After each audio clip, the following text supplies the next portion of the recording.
All right, we're back on the record. And Ms. Cross, did you have enough time to review the production of documents provided by Fulton County? I did. Ms. Merchant had marked defense exhibits 14, 15, 16, 17, and 18. Insofar as exhibits 15, 16, 17, and 18, there's documents that I recognize, and I don't have any objection to those. They clearly came from Fulton County. However, defense exhibit number 14 contains several items that did not come apparently from Fulton County, and I'm standing next to Ms. Merchant to show them that they're not in that group of. I don't know. The county attorney has no idea what it is, but I got them from the county attorney. So it's me to come back and specify. I can't agree that the documents that are not in the certified bundle are properly admitted as part of the exhibit. Okay, Ms. Merchant, would you like to repackage and present to Ms. Cross Defense Exhibit 14? They're exactly what I got from the county attorney. Apparently, they didn't want to testify, so they gave us a certification, but didn't put these in, so they're going to have to testify. I got them from them. The documents that, the difference between the two document productions, what is the difference? They didn't Bank even get credits, these. bank records, credit card statements, things like that that wouldn't ordinarily be part and course of the Fulton County records. But I got them from the Open Records portal, so that's where I printed them. No, I understand. But the difference in production, Ms. Merchant, you've taken a look at them, and they're actually material to your case? Yes. In what way? They're all of his invoices, Judge, and then he has like this is what I got from them. It's all of his invoices, and one of the invoices is a reimbursement that he printed some things, but like for the, he printed some things, but like for the reimbursement. I mean, I don't really care if they take the reimbursement out because they actually are already admitted in the other exhibit I did. I don't have any problem with the invoices. The invoices are clearly the records and contained in the certification. So if we remove the items that are in dispute, then I don't have an objection to that. They're already in exhibit. So you're removing them? Yeah, that's fine. You want to take them out? All right, so again, let's have opposing counsel look at a revised Exhibit 14, and then I'll hear whether there's any objection.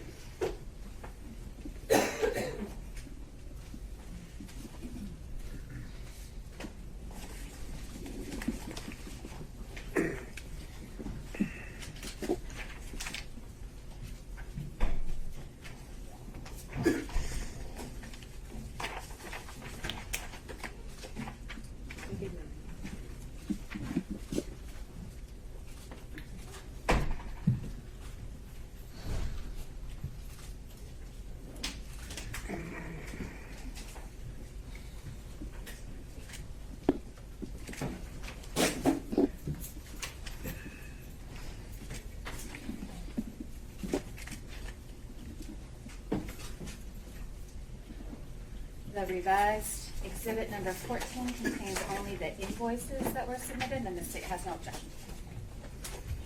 All right, then, not seeing any other issues from other counsel, we'll note Exhibits 14 through 18 have been admitted for the record without objection. Sitting here. I think at this point, it'd be good to make sure we've got, I think, 1 through 18 with the court reporter.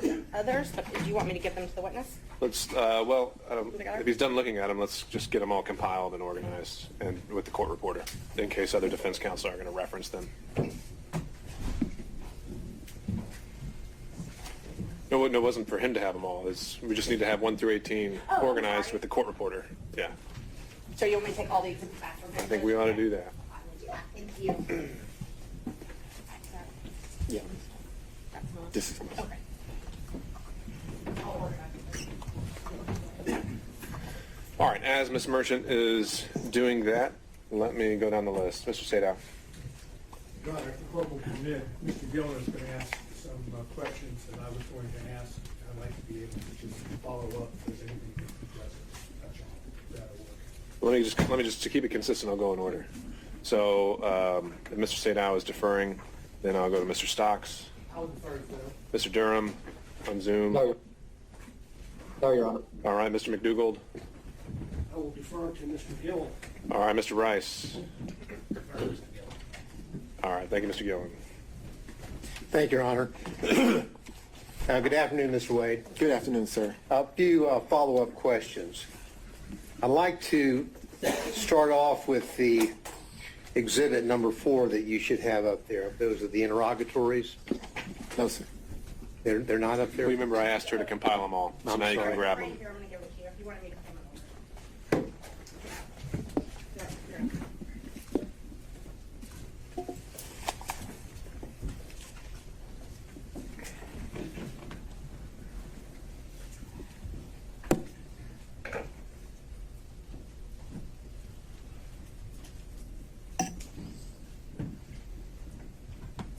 Yes, sir. Okay. Now, these are the interrogatories that you had filed on May the 30th, 2023 in your divorce case, correct?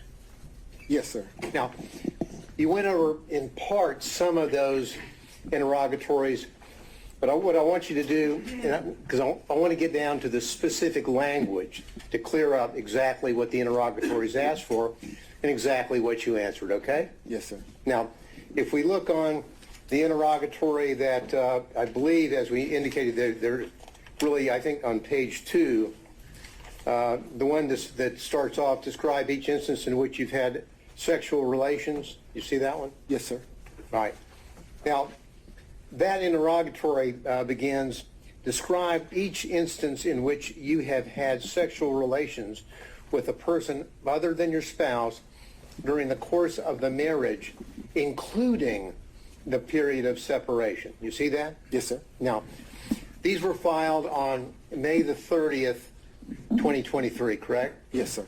Now, at that time, you had had sexual relations with Miss Willis, correct? Well, Your Honor, I'm going to object to the question as phrased. I think the question is properly, at that time, certainly asked about his answer, but I object to. All right, Mr. Gillen, I just asked you to rephrase, but I think you can make the same point. Well, Your Honor, it's a specific interrogatory, and I would, so the words do matter, and I would like him to answer whether or not he'd had sexual relations with Miss Willis, because if he answered yes, then this interrogatory is a false interrogatory. So I would ask the court's indulgence. I'm not here to jump into some salacious bedroom situation, but this is an interrogatory that matters. So I would ask the court's indulgence. Ms. Cross? These questions have been asked and answered several times. I understand Mr. Gillen is coming at it from a different way, but this question is not substantively different than those that have already been asked and answered in the information that he is seeking. All right, Mr. Gillen, I'll allow maybe this question and one more, but I think you are asking it in a different way, and I'll ask you to stick to the point. All right. Now, as of May the 30th, and may I answer the question that okay, thank you, Your Honor. As of May the 30th, 2023, you had had sexual relations with Miss Willis, isn't that correct? the interrogatory, sir, asks during the course of the marriage and the period of separation. Excuse me. My response, Your Honor, I would ask that the court direct the witness to answer my question, yes or no. As of May the 30th, 2023, had you had sexual relations with Miss Willis? Yes or no? Mr. Gillen, let's start with at the higher level whether he believes he answered it truthfully, and then we can drill down into why or why not he doesn't, and maybe we'll end up exactly where you left us. Well, but again, Your Honor, the point of it is that the words matter, and that we have to establish what did and did not happen, and then he can give whatever explanation he chooses to what apparently is a false answer. But I would like an answer to my question. And you may get one. I would like us to start at the high level before we drill down into specifics to see whether he actually contradicted that in interrogatory, if I'm making sense. Well, the interrogatory is relatively direct and explicit. Sexual relationships with a person other than your spouse during the course of the marriage, including the period of separation. That's pretty simple. Sure. Let's see if that's something you can get him to admit. You did have sexual relationships with someone other than your spouse during the course of the marriage and during the period of separation, which included up to May the 30th, 2023. Isn't that correct, sir? My answer to this interrogatory is none. Is no. So you're saying that you did not have sexual relationships with anyone outside of your marriage, and the period of separation is during the period then you're answering the question to this interrogatory, correct, sir? I'm saying during the course of my marriage, I did not have sexual relations to anyone, and this answers no. Well, again, Your Honor, I understand. You can proceed, Mr. Gill. we need a yes or no. Let's just get down to it. Did you or did you not, by May the 30th, 2023, have had sexual relations with Miss Willis, yes or no? Yes or no? Yes. Okay. Now, what you did is you answered no to that question, didn't you, or none, correct? I didn't answer no to the question you just asked. I answered no to the interrogatory question. And the interrogatory stands that you answered as a pleading in a civil proceeding, your divorce case, right? Yes. Now, excuse me. The next interrogatory, let's move there.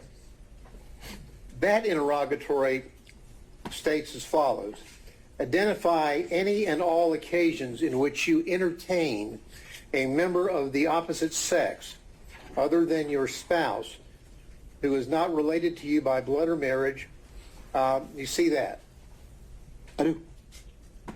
Now, there are two parts to this. The second part is, I read on, or in which a member of the opposite sex other than your spouse, not related to you by blood or marriage, entertained you.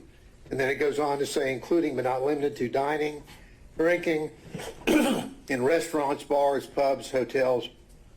You see that, correct? I do. Now, as of May the 30th, 2023, when you filed this interrogatory, you had in fact entertained Miss Willis on many occasions, had you not?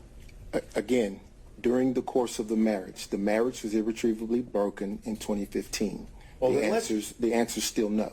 Let's read what the interrogatory says about the time period required to answer the interrogatory. Because what it says is, it goes on to say, including but not limited to dining and or drinking at any restaurants, bars, pubs, hotels, or persons' homes from the date of marriage to the present. You understand what the word present means? I do. And present means the filing on May the 30th, 2023. Isn't that right? It is. So as of May the 30th, 2023, you had done a lot of entertaining of Miss Willis, had you not? I had done some, yes. And in fact, under your testimony, you would have said that she had also entertained you. Isn't that correct? Yes. And so your answer to this interrogatory is false, is it not, sir? No, it's not false. Well, hate to dance around the answer is yes, you did entertain Miss Willis, correct? Right? Yes. She's not your spouse at that time or at any time, correct? That's correct. She's not related to you by blood or marriage, correct? That's correct. But you entertained her, right? Yes. And during the course from your marriage, the period of time up to the present, so the answer would have been, yes, I did entertain somebody, correct? During the course of the marriage, no. Mr. Wade. Mr. Gillen, I think we've made our point. I think it speaks for itself, and we can save that for argument. I'll just follow up with one quick question. You understand what the word present means? Your Honor, that's what I asked him. I think we did cover that already as well. Okay. Now, what has happened from the time that you filed this court document in May of 2023, let's go over some of the things that you had been involved in terms of being entertained or entertaining. Prior to your filing on the answer on the interrogatories on May the 30th, 2023, we've already established, have we not, that you had paid for a Royal Caribbean cruise to the Bahamas with Miss Willis, correct? Yes, sir, with Miss Willis and my mother. Well, your mother's not part of this interrogatory. I'm talking about Miss Willis, okay? So you paid and caused to be paid approximately $3,335 on that trip, Bahamas trip, from October the 28th through October the 31st, correct? Your Honor, objection. I think we've touched this ground several times already. Mr. Gillen, let's cover new ground. Well, I'm just trying to establish with specificity the things that he had done to entertain or be entertained prior to May the 30th, 2023. I'll try to move through it Sure. quickly. Well, that's already part of the record in terms of his prior testimony, and so if you want to link those two things together, you can do that during argument. Well, so let me discuss this.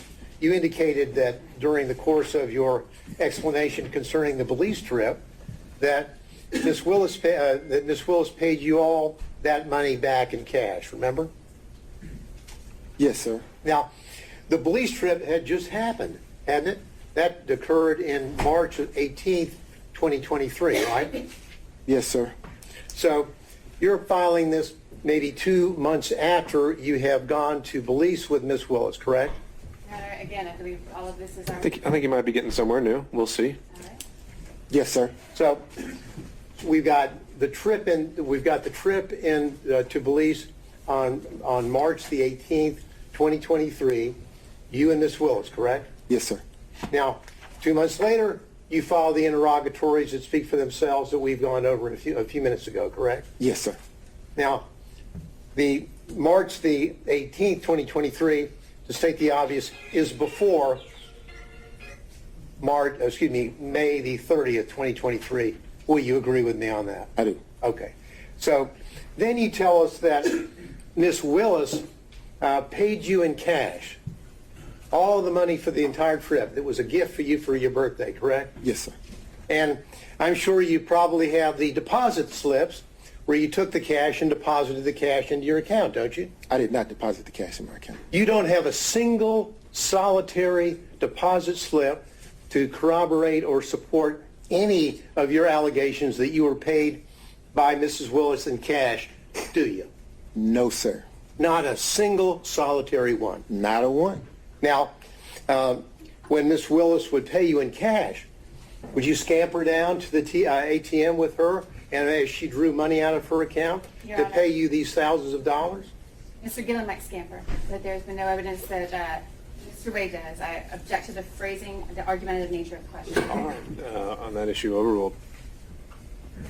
Did you and Miss Wade scamper down to the ATM machine and have her draw out, for example, on the Belize trip, just on your payment would have been $2,794? Miss Wade, For clarity, yeah, thank you.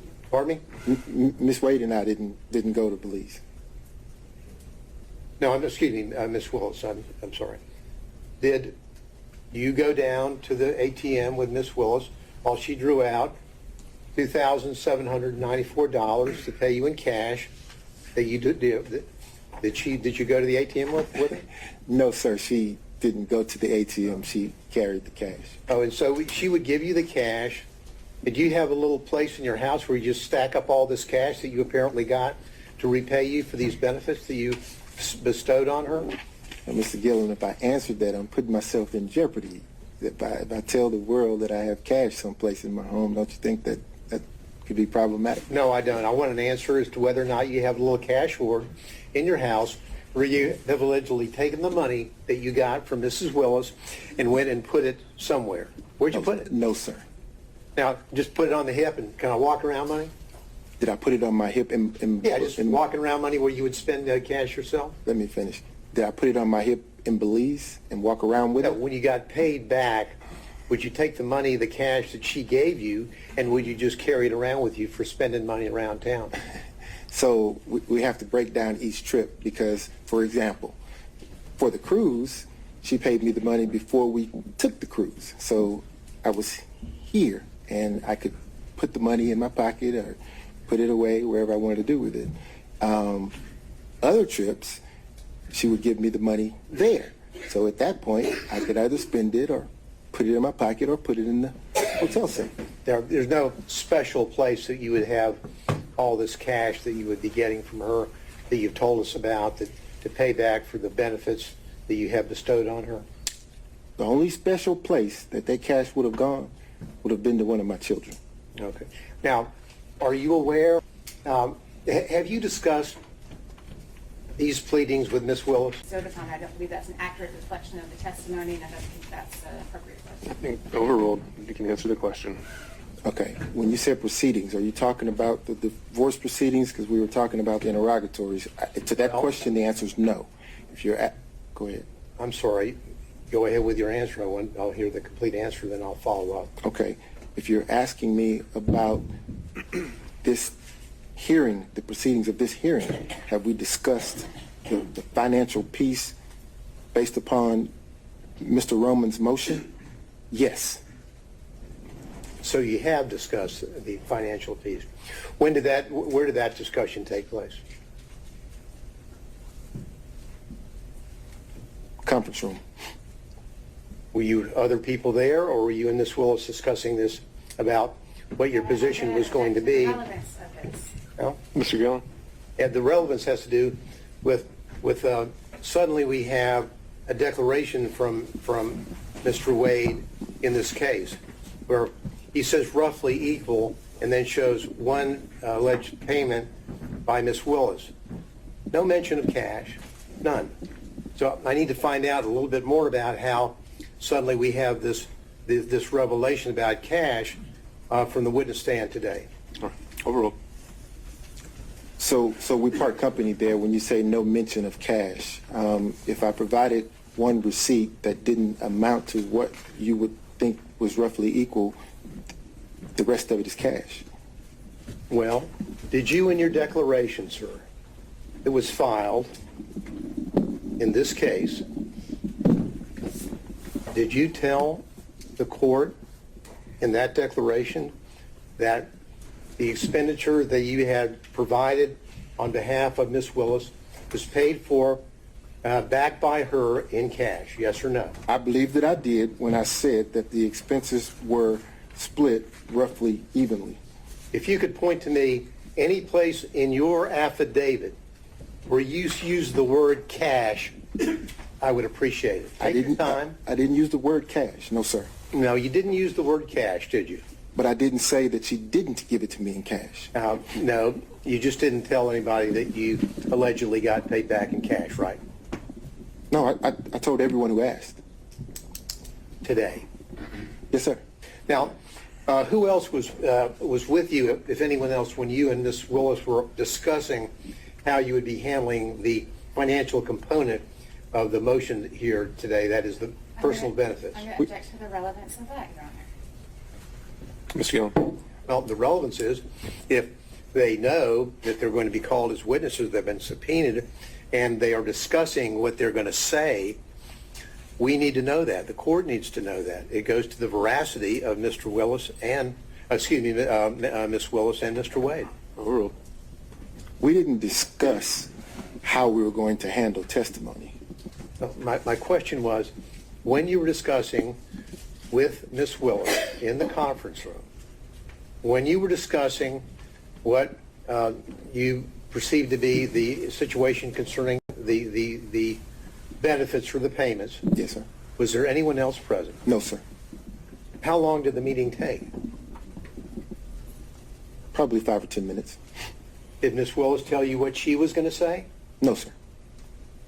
Did you ask her whether she had any bank withdrawals that would corroborate the assertion that she would pay you back in large sums of cash for these trips to the Caribbean, Belize, California, on and on and on? Your Honor, again, I object. The proffer, when the last relevant suggestion was made, was that Mr. Gillen needed to know who else was there, these could be potential witnesses that he could cross-examine. That question has been answered, so I can't object. Okay. I think it's still exploring possible bias or motive to shape his testimony, so overrule on that ground. Thank you. Now, Mr. Willis, Mr. Wade, when you were having this discussion, did you ask Ms. Willis, do you have anything to support these cash withdrawals? No, sir. Did you ask her where she got the cash?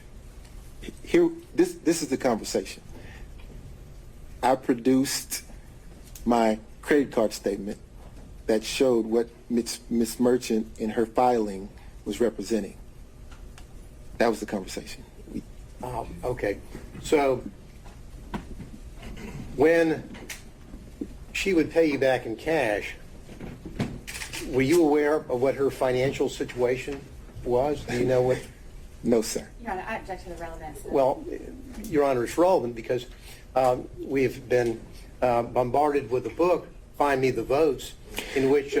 What's at issue is the financial benefit, and if that plays a material interest in an actual conflict of interest. So I think that's relevant. Thank you. Now, have you read the book, Find Me the Votes? I have. You have. I have.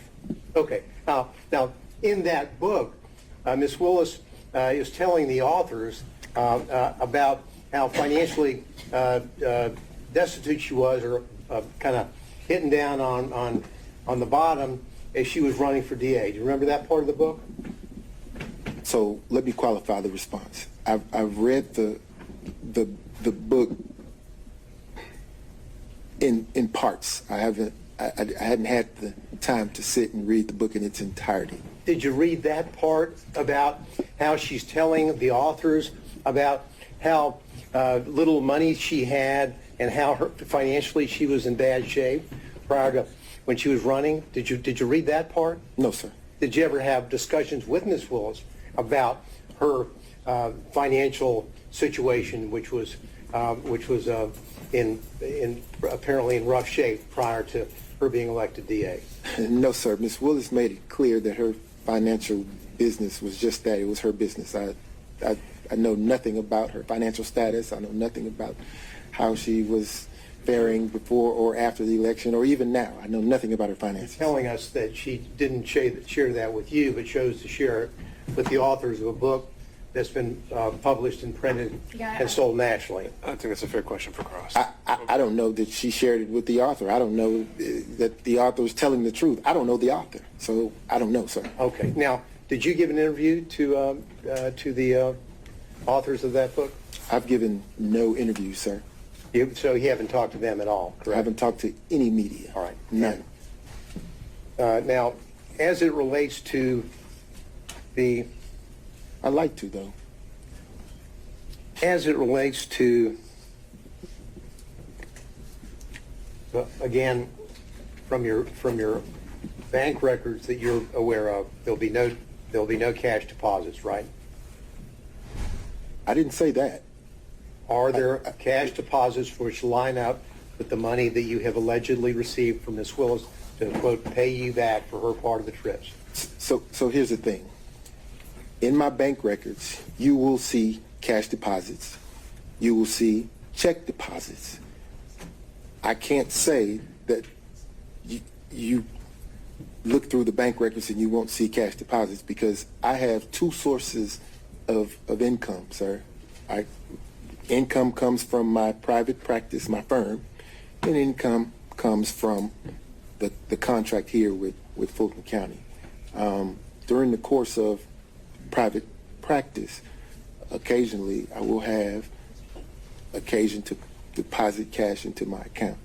And in preparation for this hearing and your testimony, did you go through your bank records to find out if you could locate any cash deposits that would corroborate your testimony? No, sir. I didn't go through my bank records at all. Now, so what you would do, the money that you received, of course, the money that you received from your work for Fulton County, that's public funds, correct? No, sir. That's private funds. It's my Public funds pay you to do work for Fulton County, correct? Tell me what the definition of a public fund is. A public fund would be funds, as in not fund, but funds, money. Public money, as in money from taxpayers, either in Fulton County or the state of Georgia, pay you to do the work that you're doing here in this case, yes or no? One or the other, I'm certain. You know which is one? the case. I don't know which one, no, sir. Now, you would take those public funds, and those public funds were then used, deposited in your account, and they were then used to pay on the credit cards for the trips that you would take with Ms. Willis, correct? I object to the question insofar as the characterization of public funds. The witness didn't testify to that, and I don't believe there's been any evidence to that. Once it's paid to Mr. Wade, it's private funds. The point of it is that you got All money. right, Mr. Gillen's rephrasing. Yeah, I'll read it. Let's break it down. You got money from Fulton County for the work that you do here, right? Yes, sir. You would send in invoices, and they would pay you money, correct? Yes, sir. Those money, that private money, that money was money from either the citizens of Fulton County or from the state of Georgia, correct? That's what I mean by public funds. Agreed? Well, I guess I'm having trouble with the notion that the citizens of Fulton County have paid me any funds. I'm not certain the funding source. I can tell you that either the state of Georgia or Fulton County has written me a check. So that would be, those two entities are public entities, correct? Yes. So that would be public funds, right? Right? Yeah. Yes. And those public funds are from the same source that you would then use to pay out on your expenses for the trips that you took Miss Willis on, correct? No, sir. As I testified to moments ago, I have income coming in from my law firm. I also have income coming in from the funds that we're here discussing now from either the state of Georgia or Fulton County and or both. I'm not certain what it is. So What to say Sorry, that I didn't mean to that cut I'm- you off. Go ahead. So to say that I'm paying a credit card statement with funds coming from Fulton County or the state of Georgia would not be an accurate statement, because the funds could have very well come from my private practice. What percentage of your income in 2022 came from money where you're working on this case or from your partners working for the Fulton County office? In 2022, I would say 50-50. You think 50-50 in 2022? Yes, sir. What about 2023? Probably 60-40. 60-40. Yes, sir. So the money that would be in those accounts, at least 60% of those, in your view, would be public funds, that those monies were then used to pay for the expenses that you had incurred for the trips that you took Miss Willis on, the cruises, the Napa Valleys, the Bahamas, correct? Right? Yes, sir. Okay. And now, what you did is that when you signed on in November 1st of 2021, that's when you signed on to be counsel for the anti-corruption matters, right? Yes, sir. Now, as you know, in your engagement letter, it doesn't say that you're signing on and your scope of work is to work on the Trump special grand jury investigation, does it? No, sir. It says that you're signing on to work on anti-corruption, the anti-corruption unit matters, correct? Yes, sir. Matters with a plural, correct? Yes, sir. So in your contract, there is no specific reference to any specific case. Isn't that right? That's correct. Okay. Now, but you didn't sign on for the duration. There was a period, you have a contract, and then it would then expire, and then you would have a new contract, correct? Yes, sir. Now, of course, the extension that you received, the first one was in November of 2021, and then you filed, there was a renewal in November the 15th of 2022. Is that right? Sounds right. Oh, okay. Now, that was right after you got re-upped by Miss Willis, right after you took Miss Willis to Aruba. Isn't that right? On that November the 1st, 2022 trip to Aruba, and through November the 4th, 2022. Correct? What does re-up mean? Well, re-up means that you came back, your contract was up, and then on November the 15th, you and Miss Willis signed a new contract for you, right? Yes, sir. Okay. Now, when you were in taking her to the Aruba and on the cruises and the resort there, did you discuss your re-upping of signing an extension on your contract? No, sir. But you make an excellent point. I'm glad you pointed that out. So the trip to Aruba, the contract was not in existence then. So you're saying that you were not Under contract. in your contract. Did you send any invoices in for work that you did after your first contract expired? No, sir. You didn't. No, sir. So when that expired, that was it. So then you're saying that after the Aruba trip, you get re-upped with a new contract, correct? I signed a new contract. Yes, Now, sir. was there any modifications on that contract? Did you get an extension on the cap that you were limited on the first one? Were there any modifications at all, Mr. Willis? Excuse me. I've done that again. I apologize. I've been called worse. Wait, I'm sorry. I've been called worse. Now, were there any modifications on that? Do you have the contracts in front of you where you could? I don't have it in front of me, but I think that Birch is going to. Because I believe as the work gradually, as the time of the work gradually increased, the hourly cap would increase. In other words, starting out the investigation, it was impossible to anticipate the level of cooperation during the course of the investigation from some of the witnesses. So if you assume that there would be great cooperation with the witnesses in terms of interviewing and speaking and being voluntarily speaking with you, it doesn't take as much time.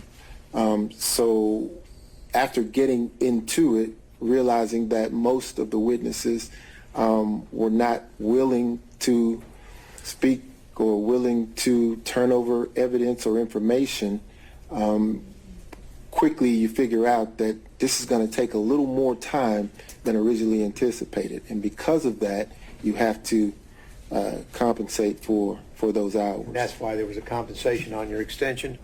Yes, sir. The caps. A cap. Now, did Mrs. Willis, did Miss Willis review your invoices with you when you would submit them? Never. Did anyone ever question whether or not you worked 24 hours in one day and billed 24 hours in one day? I've never worked 24 hours in one day and billed 24 hours in one day. Okay. And I'm glad you asked me that question because I'd like the opportunity to talk about that. I think you should go ahead. So if you look at that invoice where it says 24 hours in one day, it actually doesn't say one day. If you look at the top of the invoice, it says date completed. The date that's reflected on that invoice reflects the date that the work was completed. It doesn't say when it started. It just says this is the date that is completed. So if you go through the invoices, probably around the first 5 or 6, you'll see that that's the billing format. I would bill only after that particular task has been completed. That's why you see a 24-hour period with the one day there. I kind of wish some of the experts who had opined on that had called me and asked me the question. But there was never a billing of 24 hours in one day. Now, probably around the 6th or 7th invoice, you see the format changed. I started using a range so that it got less confusing, right? I'm confused, so maybe you can correct it. Okay. In Exhibit 14, you've got down a specific day. Mm-hmm. Prepared cases for pretrial, November the 5th, 2021, 24 hours at $250 an hour, 6,000. Now, this wasn't about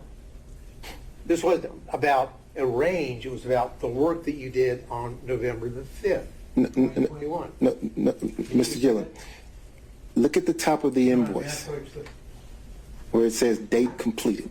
What I want you to do, Mr. Wade, is focus on the date that you have down there and tell the court what you billed for on November the 5th, 2021.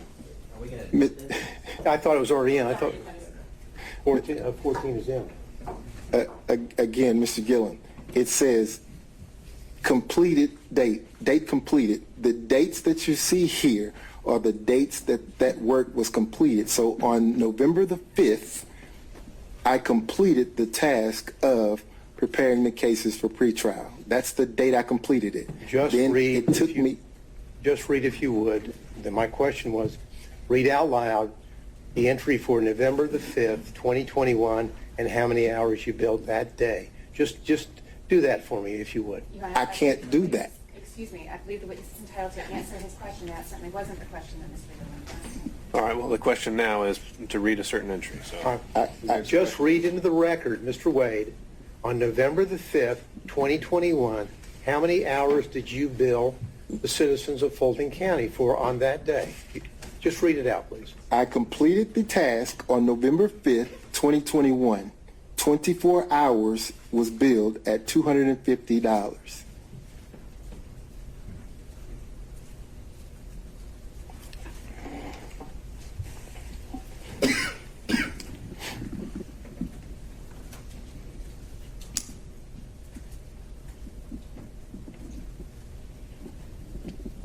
Now, when you talked about your relationship with Ms. Willis, and your testimony is that it began in 2022. You remember that testimony? No, sir. Our relationship began in Your romantic 2019. relationship began in 2022? Is Yes, that your- sir. That's Yes, your sir. testimony? Yes, sir. Okay, now, when you were re-upped on this contract, you had a romantic relationship already established with Miss Willis, yes or no? In 2022? You know, when Yes, you were sir. re-upped on November the 15th, 2022, you had a romantic relationship with Miss Willis. I signed the second contract. Yes, sir.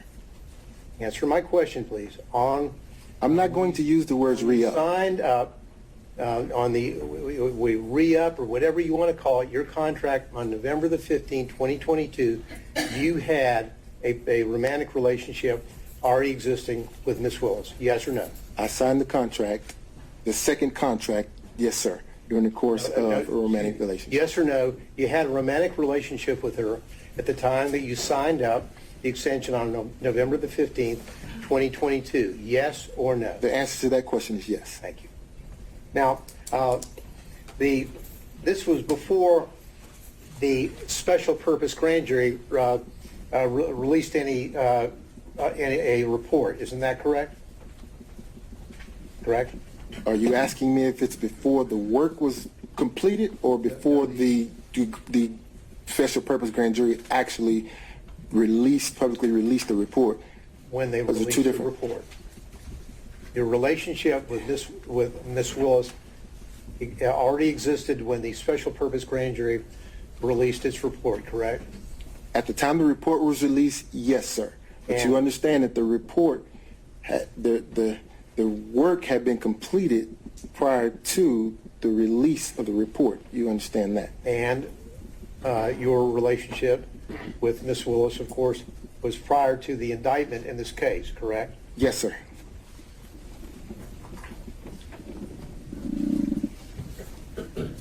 Your Honor, if I may just ask my folks over here whether there's anything I need to clean up on. That's all the questions, Your Honor, I have. Thank you. Your Honor, I do have questions. Well, Mr. State, I think we went through. No, I had asked you for permission, that he was going to go first on this, and then I was going to follow up. That's the deferment, was to allow him to go first. That's what I thought I had asked for. All right, with the understanding next time, we're going to keep going in order and not skip around the order.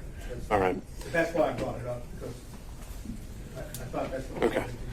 all right. Mr. State.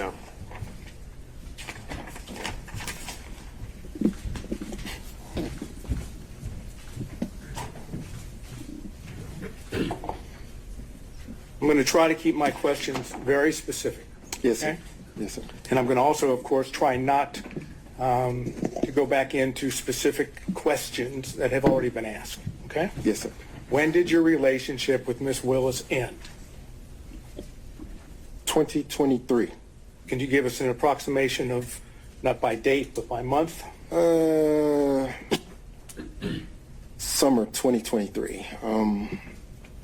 Forgive me. I'm a man. We don't do the date thing. Summer 23, I would say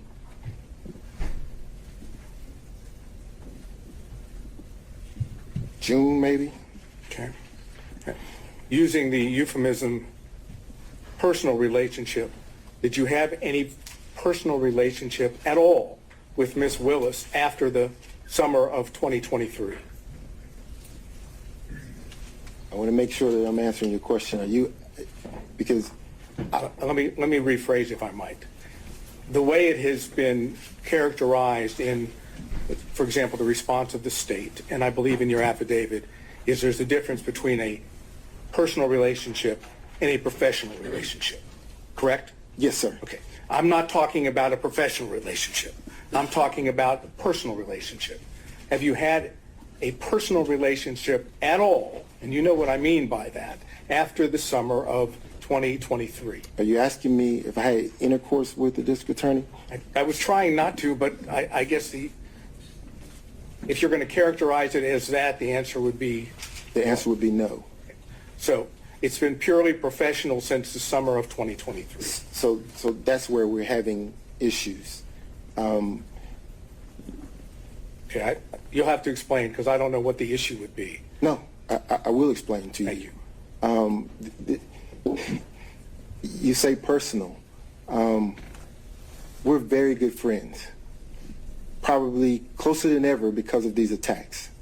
But if you're asking me about specific intercourse, the answer is no. How about if I change it from intercourse to romantic? No. Okay. During the direct examination, you made a statement, at least I believe I heard it correctly, that personal relationship, and now I'm talking about that characterized the sexual romantic relationship, was not a secret. Is that correct? Wait. If you're asking me if people knew that we were having sex, no, they didn't. I'm asking you whether the people knew that you were dating, whether you were romantically involved. You said that it was not a secret. Oh, it wasn't a secret. It was just private. My mother knew, obviously. Okay. Did anyone in the district attorney's office that has worked on this case know that you were dating or had a romantic relationship with District Attorney Willis? I don't know what they knew. Well, did you tell anyone? No, Do you have any knowledge of whether Miss Willis revealed it to anyone? I have no clue. Okay. So as far as you know from personal knowledge, no one in the DA's team knew, correct? That's correct. Okay. So if it was a legitimate relationship, is there any particular reason why it was kept secret or private? It wasn't kept secret. It was kept private. And the purpose for that was? It's what we chose to do. I'm asking you why, though, not just because you chose. Why, if you're dating someone, why keep it private? So, a few reasons. The first one is, and I want to say this respectfully in the right way, there are some people who are in the public eye who just don't like it, don't wish to be there.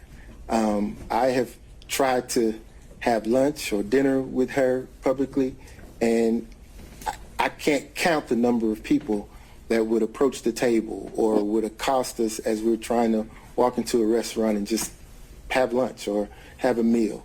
It is not secret, it is private. We don't want the world asking questions or interrupting that time.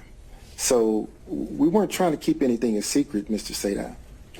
There's nothing secret or salacious about having a private life. Nothing. I'm not suggesting that there was. I'm asking the questions.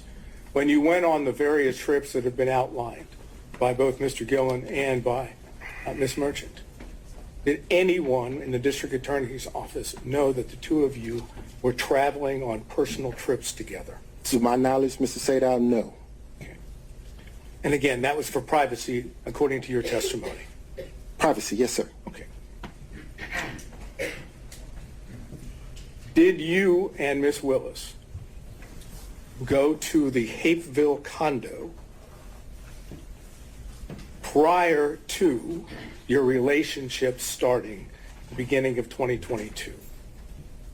Prior to having physical contact, prior to having intercourse, did we go to the Hapeville condo? Again, you keep going to intercourse. I'm trying not to, but fine. The answer to that, or my question would be yes. Did you and Ms. Willis go to the Hapeville condo prior to what I want to say November 1st of 2021? Yes. Okay, and the purpose for going to the Hapeville condo with Ms. Willis prior to 2021 would have been what? Or prior to November 1 of 2021? Could have been any number of things, because at that time, That's what I'm asking, so tell me. yeah, could have been any number of things, because at that time, she had a friend living in that condo. Miss Yurdy lived in that condo. Okay. So, maybe it was my question was poorly worded. Let me try again.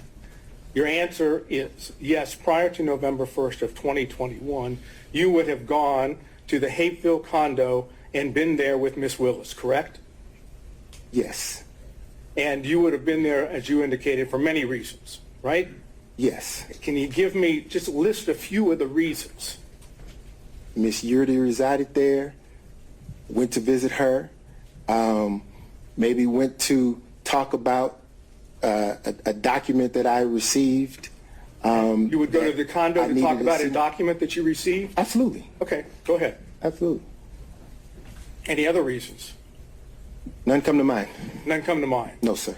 And would you say that was frequent? When I say frequent, do you think prior to November 1st of 2021, you were at the condo more than 10 times? No, sir. So it would be less than 10 times? Yes, sir. So if phone records were to reflect that you were making phone calls from the same location as the condo before November 1st of 2021, and it was on multiple occasions, the phone records would be wrong? If phone records reflected that, yes, sir. They'd be wrong. They'd be wrong. Okay. Where did you live during that time period? The same place I live now. Which is not in Hapeville, correct? It is not in Hapeville. It is north of Atlanta, the city of Atlanta, correct? It is. Okay. And any other reasons why you would be in the Hapeville area on multiple occasions prior to November 1st of 2021? Let's see. The Porsche Experience is there. I'm sorry? The Porsche Experience is there. Okay, so that would have been one. Any other reason? Yes, sir. The airport is there. Airport in Hapeville. Yes, sir. Delta Airlines is Okay. But headquartered there. Let's see. Restaurants there. okay.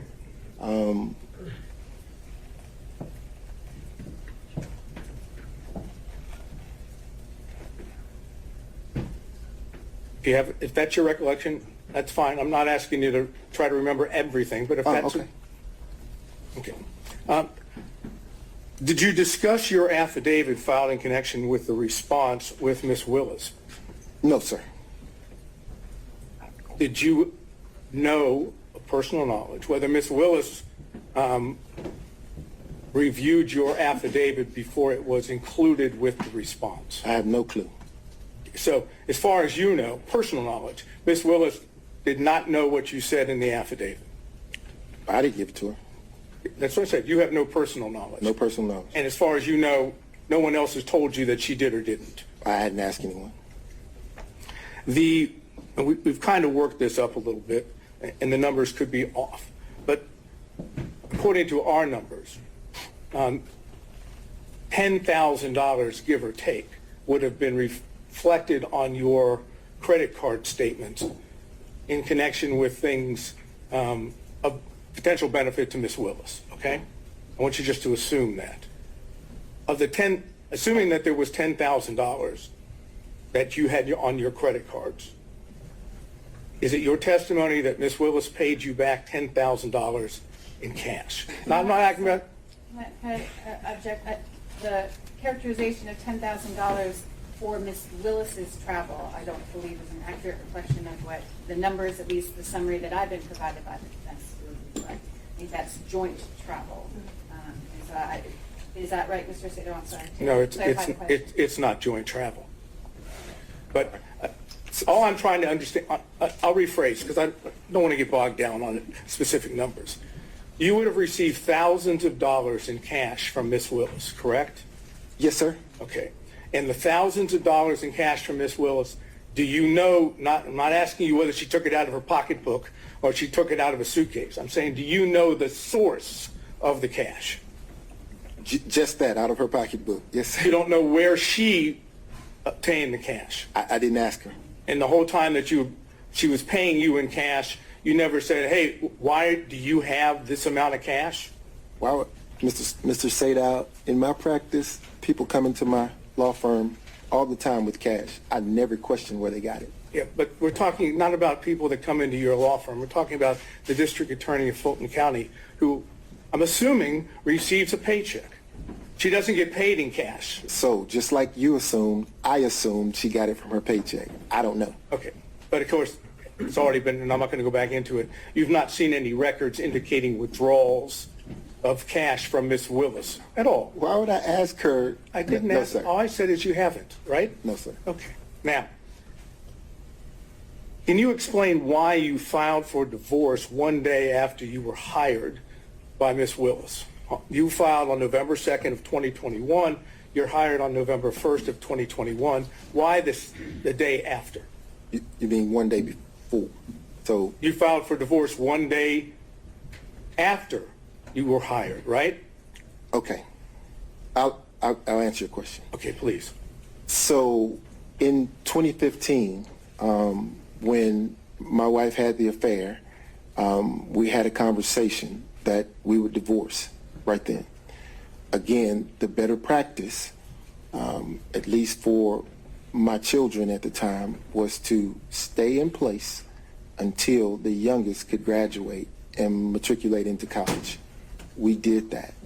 When she graduated, matriculated into college, at the time my wife had moved back and forth to Houston, to Texas. So she's in Texas.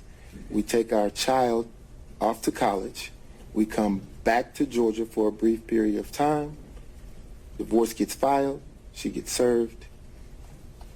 There we go. Now, the reason that date was selected, Yes, sir. That's what I asked. the specific reason that specific date was selected was because she was only in town for a brief. Your Honor, this is attorney-client privilege. Why he decided to file his... And why do you have the right to object on his behalf for attorney-client privilege? Because... Well, I don't make formal judgment. All right, there we go. And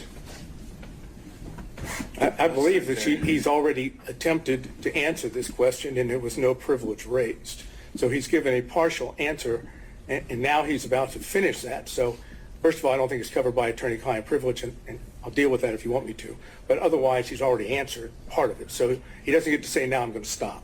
So, well, it was a long preface, but I don't think it ever actually got to what might have been at issue there. So if you can lay the foundation, we'll deal with the objection. okay. Take a step back, okay? You realize that an attorney-client privilege is the privilege of the client, correct? Yes, sir. And you, in connection with your representation, at least has been proffered to the court by Mr. Bradley, that it's up to you to decide whether you want to raise the privilege, right? Yes, sir. It's not up to Mr. Bradley. Yes, sir. So you have the power, in order to get to the truth of the matter, you have the power to waive Your the Honor. attorney-client privilege, do you not? I believe that's an inappropriate question. The privilege is there. Whether he uses it or not, it doesn't matter why. Mr. Sato, I think if we're trying to get to the answer to your question, let's figure out whether it covers the question you were trying to get to. And if I may finish, and your position is you have no intention of waiving your attorney-client privilege, correct? That's correct. All right, so now, can Can you answer the question why you waited until November 2nd, the day after you were hired by Ms. Willis, to file for divorce? I can. Okay. So, again, Joycelyn had relocated to Texas, and she had been in Texas for months. She was only here for a brief period of time to drive my daughter's car back with her. And when she came here to do that, I was able to then get her served. Okay, so your answer as to why you waited until the day after you were hired by Ms. Willis, which would be November 1st, 2021, to file the complaint for the divorce on November 2nd, 2021. Your testimony under oath is because your wife was here. But had not been here in October, had not been here in September, had not been here in August of 2021. She had been in Texas taking care of her ailing mother and your an testimony, aging father. So the first opportunity that I had after speaking with my lawyers to take care of that was the date it was filed and served, because she happened to be here. It had nothing to do with, that was purely coincidental, that contract. I understand it's purely coincidence, your testimony. Yes, sir, and understand that this was by agreement between she and I, she being my wife and I, that we would divorce when the children matriculated out, and that there would actually have been an agreement attached to the filing. It became apparent that the agreement wasn't going to happen, and things got a little contentious. So that's when the privilege will kick in, and I was forced to do it when I did it. Okay. So if I understood correctly, again, you tell me if I'm wrong, is it your testimony that your wife was not in Atlanta, Georgia, or the metro area throughout October of 2021? No. That's not your testimony? In October of 2021, she was back and forth between here and Texas. So she was, at least on some occasions, in the Atlanta area. But that was during the time when we were working through the consent agreement that fell through. Again, I think we're pretty far afield on relevance. The answer to the question about the timing of the divorce filing. Understood, Ms. Cross. Ms. Sadell, where are we going from here? We're about to finish this area, since I'm not going to be able to go any further about, if we want to call the X, we'll call the X for that purpose. Well, we might have to discuss whether that's a collateral issue altogether. No, I'm just saying if. I didn't say we will, but we'll. Okay. All right, so you said that you were aware of the contracts that Mr. Bradley and Mr. Campbell had with the Fulton County District Attorney's Office, correct? Yes, sir. And how did you become aware of those? Just through conversation, they With told who? me. Conversation with who? Mr. Bradley and Mr. Campbell. So you were discussing matters with Mr. Bradley which were not related to attorney-client privilege, correct? Related to the contracts, yes. Okay, but you were having conversations that would not, even though, if I understood correctly, Mr. Bradley was your attorney at the time, correct? At what time? At the time that Mr. Bradley received his contract from Fulton County, which would have been beginning of January, or in January of 2021, right? Is that the date of his contract? Pretty close. I don't know what the date of his contract was, but if it was after the date of the filing of divorce, then yeah. I'm not talking about after the date of the filing of divorce. It's been represented to the court that you had an attorney-client relationship with Mr. Bradley from 2015 forward. Yes, sir. Correct? Yes, sir. That is correct. When Mr. Bradley received his contract with Fulton County, that was in 2021, correct? I don't know. We can prove that through other evidence. But at the time that Mr. Bradley was doing work for Fulton County, if I understand, you still had an attorney-client privilege, at least you're claiming one, with Mr. Bradley, correct? Yes. So when you talk to Mr. Bradley about matters with his contract in Fulton County, those were not covered by your attorney-client privilege, correct? They were not. Okay, and that meant that not all communications with Mr. Bradley were covered by attorney-client privilege, correct? Well, those certainly weren't. Well, but my question was, not all communications with Mr. Bradley were covered by, at least as you've been represented to the court, by the attorney-client privilege, correct? Those communications were not. So there were communications outside of the attorney-client privilege, correct? With Mr. Yes, Bradley? If you're asking me if I ever communicate with him outside of the attorney-client privilege, the answer is yes. Okay. I communicated with him outside the attorney-client privilege.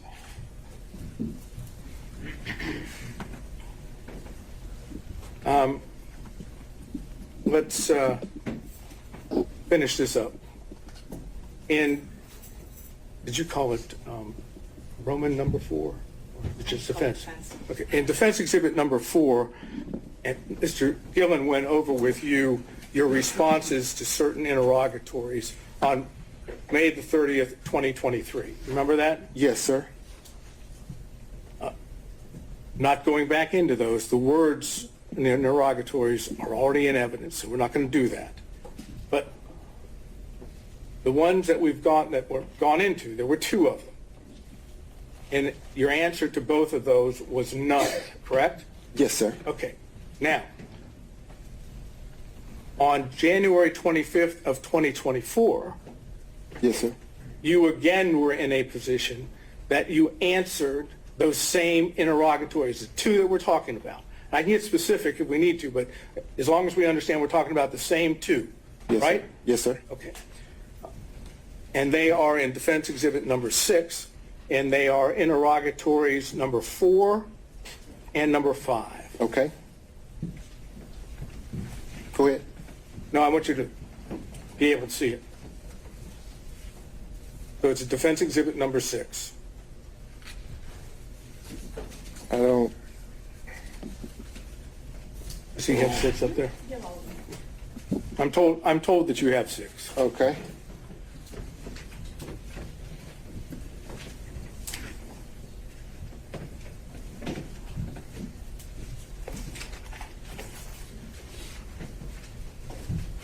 Here we are. Okay.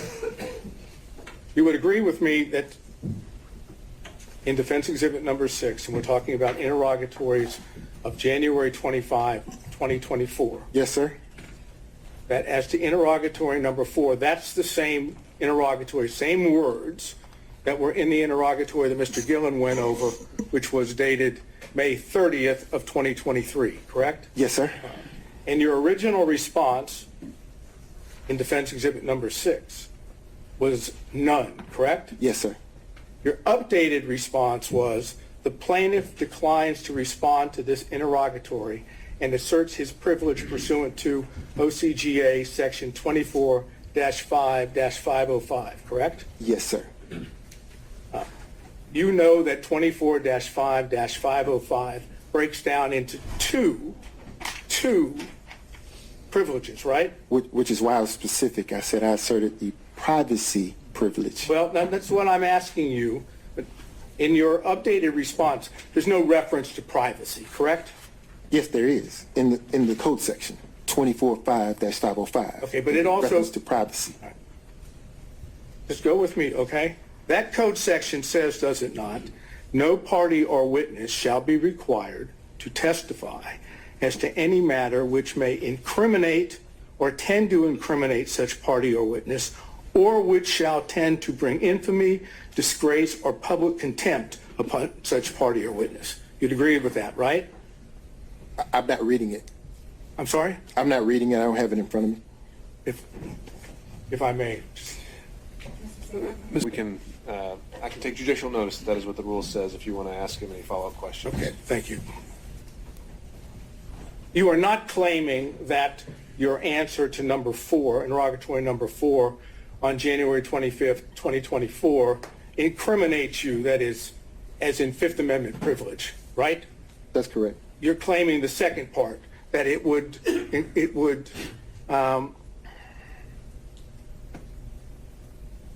bring infamy, disgrace, or public contempt, correct? I'm going to object to that. I don't think that's the full thing, but and also the witness doesn't have it in front of him, so I don't know how to respond to that. He's said several times privacy is why he invoked that statutory. Overruled. I'm claiming privacy. The privilege that you make reference to is to infamy, disgrace, or public contempt upon the witness, right? Or party. That's the section that you were relying on, correct? If that's what it says, yes, sir. Okay, look. I could show you, but I think the court has already indicated he can take judicial notice of the statute. So you assume that what I'm telling you is accurate, okay? Yes, sir. Okay. How would an answer of none bring infamy, disgrace, or public contempt upon you? So, as I explained in direct of Mr. Roman's counsel, the minute she elected to intervene into my divorce proceeding, I then started to understand the bigger picture, which was that all the attorneys in the election interference case were colluding with Joycelyn's divorce lawyer, and because of that, I said, privacy. I don't want my divorce proceeding to bleed into this criminal proceeding. I just didn't want that. So you raised a privilege, if I understand, that indicated that your answer would bring infamy, disgrace, or public contempt upon you, right? Your Honor, I'm going to object to the relevance of this. It's been asked and answered several times. Mr. Seda, where are we heading with this? I think I can finish that up by saying you didn't say none again. You asserted a privilege, correct? That's correct. Okay. And you did the same thing, did you not, with number 5? That's correct. That is, you didn't say none again, right? Correct. Okay. Is the answer to the interrogatory number 4, as you have it in front of you, is the answer none? Is that the truth? The answer is, to that interrogatory, is as I placed it at the time I responded, sir. I'm That's asking the you answer. now, is the answer to that interrogatory The answer none? is still privilege. All right. So he's apparently electing to apply the same privilege, Mr. Seda, to that exact same question. And I have a case which indicates that we can get beyond that if the court deems that appropriate. And to what end? To what end? Where That the privilege actually does not apply and he must answer the question. and where does that get us? Even if he answers the question, hasn't he already kind of said everything he has to say about the nature of the relationship, how long it lasted, when it ended? No, what I think it would benefits prove, were exchanged? I think if he is forced or compelled to answer the question, he will either answer it falsely by saying none, or he answer it truthfully by saying yes, and then telling us what it is. That's what I believe. That's why I'm asking. But the interrogatory you're referring to, though, the question contained there, Two interrogatories, yes, sir. it's the entertaining one, it's whether there were other relationships, right? With a specific language that's in the interrogatories. Sure. Haven't you already covered that in all the other questions that we've had so far? But we have, but again, the court could, if I could require or compel an answer from him as to whether his answer would still be none, then we would know whether or not he was telling the truth. Now, if the answer is no, then obviously there was a time in the past where he was not. It simply requires him to now answer under oath what he refused to answer and claimed, what I might suggest, is a bogus privilege, and that you can pierce that privilege because it's a material fact in connection with this case. Again, it's a call that Your Honor makes. I have case law that says you can do that, but it's your discretion. Ms. Cross? Your Honor, Mr. Wayne's been on the stand now for several hours. He's been asked and answered very personal questions that I believe cover the issues. Mr. Seda is making argument, and this is probably an argument to make for the later to the court and not a question to propound. So as I see it, the only relevance these interrogatories have to this case really whatsoever would be as either prior inconsistent or consistent statements. And to that end, I think the question has been put to him again and again and again. He's answered how he believes he felt his answer should be and why he answered a certain way. And as it goes to credibility, I think at this point we're arguing weight, and I don't really see the value in pushing this issue further. So, All right, well, just for the record, the case that I was going to refer Please to do. is State versus Wakefield at 324 Georgia Appeal 587. And specifically, let's see, it would be 590, in which they talk about this specific privilege. This is a 2013 case. And then they footnote to footnote 3. And footnote 3 says, there are times when the materiality of the evidence outweighs the testimonial privilege. And it goes and explains what that is. That's what I'm bringing up. And I see what you're saying, that we could say that you need to answer the question regardless of the privilege you asserted. At this point, though, I think we've covered that ground and we're ready to move on. Okay. Based on that, I have nothing else. Thank you. Okay. Mr. McCulloch, anything on behalf of Mr. Floyd? Moving through defense counsel. Oh, I'm sorry. No, I'm looking behind you. I Mr. thought so. McCulloch, Okay. on behalf of Mr. Floyd, he's elbowing you, sir. Okay. Mr. Cromwell. Nothing, Your Honor. All right. Ms. Cross. Thank you.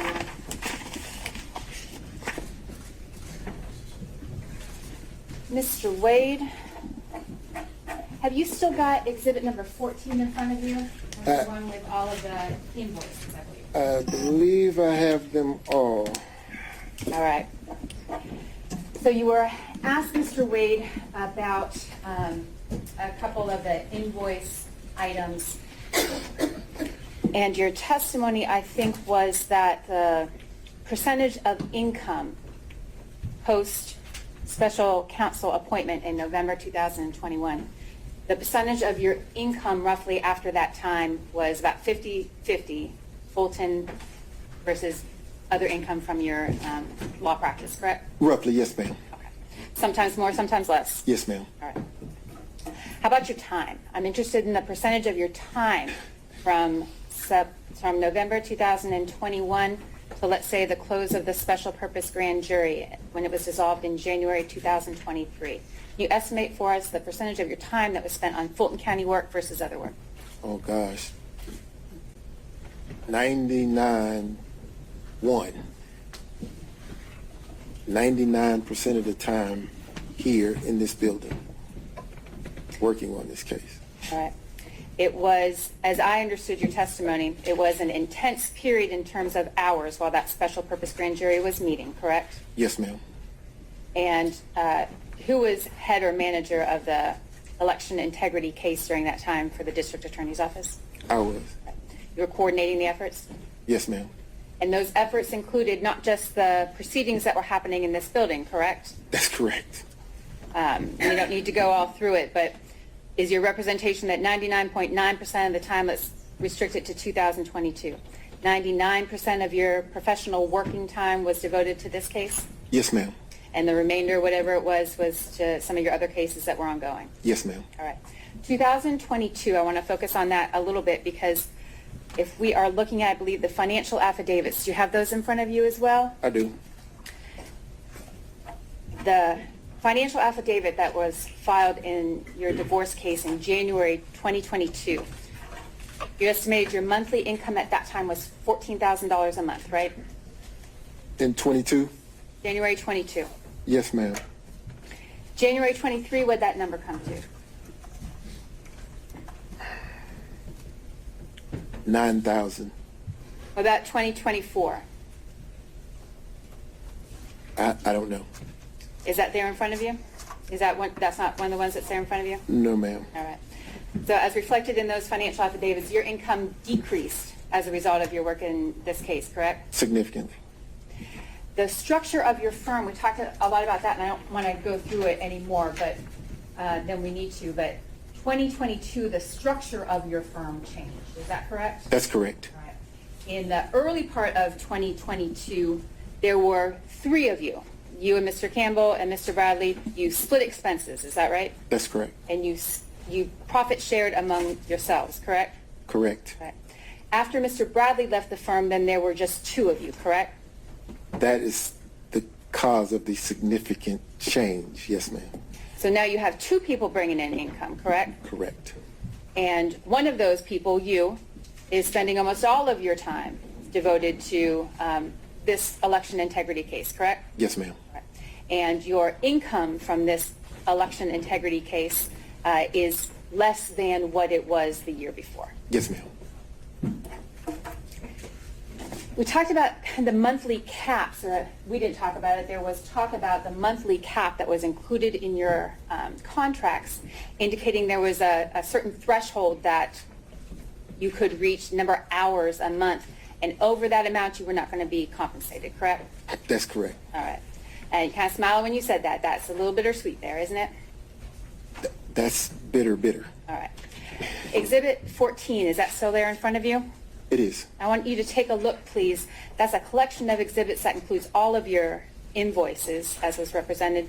I want you to take a look at invoice number 9. Yes, ma'am. Is that there in front of you? I have it. Invoice number 9, Mr. Wade, indicates that you performed hours of work that you were not compensated for because your cap had been reached. Yes, ma'am. I want you to take and what did you do in those circumstances? When the hours that you worked per month were more than the cap that was in your contract that you were permitted to be paid for?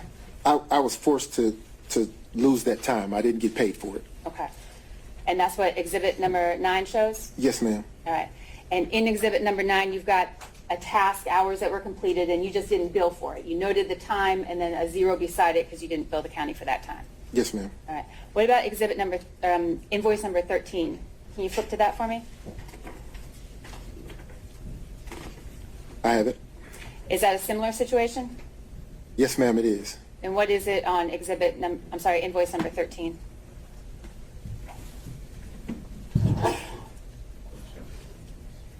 This invoice makes me cry. There's so many hours here that I worked that I couldn't get paid for. So. And you work those hours anyway, Mr. Wade? Oh, absolutely. This is not the type of job that you could walk away from just because you're not getting paid for it. I think there's some professional rules of responsibility to an attorney who's engaged in a case. You have to see it through. So it's not like I could just throw my hands up and say, well, I reached my monthly cap, I'm done, I can walk away. I can't do that. This is ongoing, it's constant, and I have to do the work. Can you look at invoice number 23 for me there in exhibit number 14? Yes, ma'am. Does that reflect a similar situation, the hours worked that you were not compensated for? Yes, ma'am. Invoice number 24 and 27, can you take a look at those and let us know if that reflects the same situation? Are you trying to depress me? No, Look at the money I'm losing. I'm sorry. It's the same, yes. Okay. And there's no workaround to that? You didn't attempt to work around that contractual cap on your hours? Oh, no, ma'am. All right. You were asked a lot of questions, Mr. Wade, about the affidavit that was submitted, correct? Do you recall those questions? I'm sorry, I'm stuck on this invoice. You know, if I was going to get a benefit, I'd like that benefit.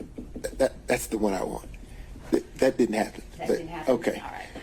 And there was no renegotiating your contract to reflect that those hours should be paid or anything? No, ma'am. Okay. All right. Do you have your affidavit there in front of you? I do. The affidavit, of course, was attached to and provided in support of the state's response to Mr. Roman's motion, correct? Yes, ma'am. All right. And you prepared that affidavit? I did. You signed that affidavit? I did. All of the allegations and the representations in that affidavit are true. Is that right, Mr. Wade? Every one of them. Every one of them. You were asked a lot of questions about our line number 34. Can you turn to that for me, please? It's on page 4 of that affidavit. Yes, ma'am. Can you read it out loud for me, please? The district attorney and I are both financially independent professionals. Expenses for personal travel were roughly divided equally between us. At times, I have made and purchased travel for District Attorney Willis and myself from my personal funds. At other times, District Attorney Willis has made and purchased travel for she and I from her personal funds. Examples of District Attorney Willis's purchasing plane tickets for she and I with her personal funds for our personal travel are attached. Funds, Mr. Wade. As you understand the term funds, does that include cash? Yes. Does that include credit? Yes.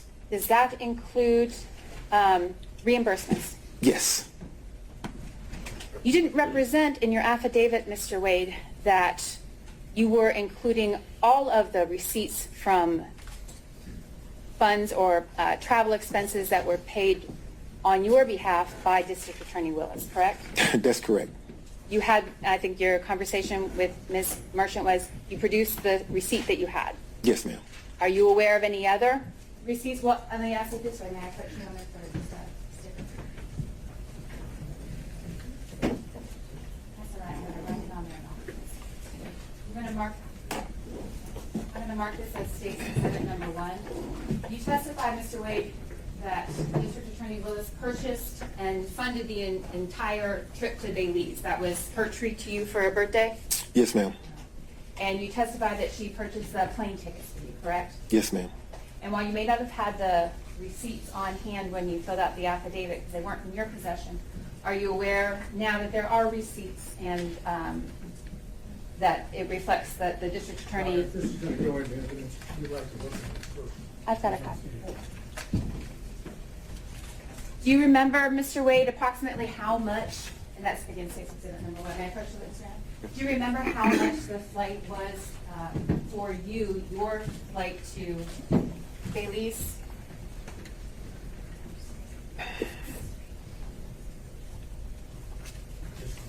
And if you don't, I'm not tendering it for you, I'm just asking you to take a look at that and see if that refreshes your recollection as to the amount that that plane ticket cost that was extended by District Attorney. You may keep it. You keep it. Does that refresh your recollection, Mr. Wade? It does, thank you. Approximately how much was the amount of the ticket that District Attorney Willis purchased for your travel to Belize? $887.35.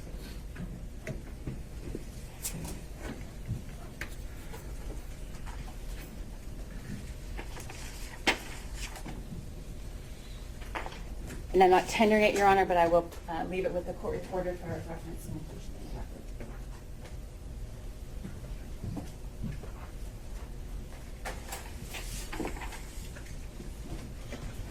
All right, Mr. Wade. Your testimony here in court today and consistent with your affidavit was that the personal relationship, I think we've called it dating today as well, the personal or dating relationship between you and the district attorney began sometime in early 2022, March, I think was your testimony, is that right? Yes, ma'am. Right. And that March date isn't included in the affidavit. The affidavit is less specific, but that was your testimony today? Yes, ma'am. And that there was no personal or dating relationship prior to that time, right? None. Right. Mr. Wade, I'm sorry. I'm going to direct your attention to 2020. In 2020, were you dating the district attorney? No. 2020, that was during the COVID pandemic, correct? It was. Was there a situation for you, Mr. Wade, that made you particularly vulnerable during the COVID period? Yes, ma'am. In 2020, and a portion of 21, I was battling cancer, and that prevented me from pretty much leaving environments that aren't sterile, and I had health on my mind. You were particularly cautious during that time. Yes, ma'am. Were you dating anyone in 2020? No, ma'am.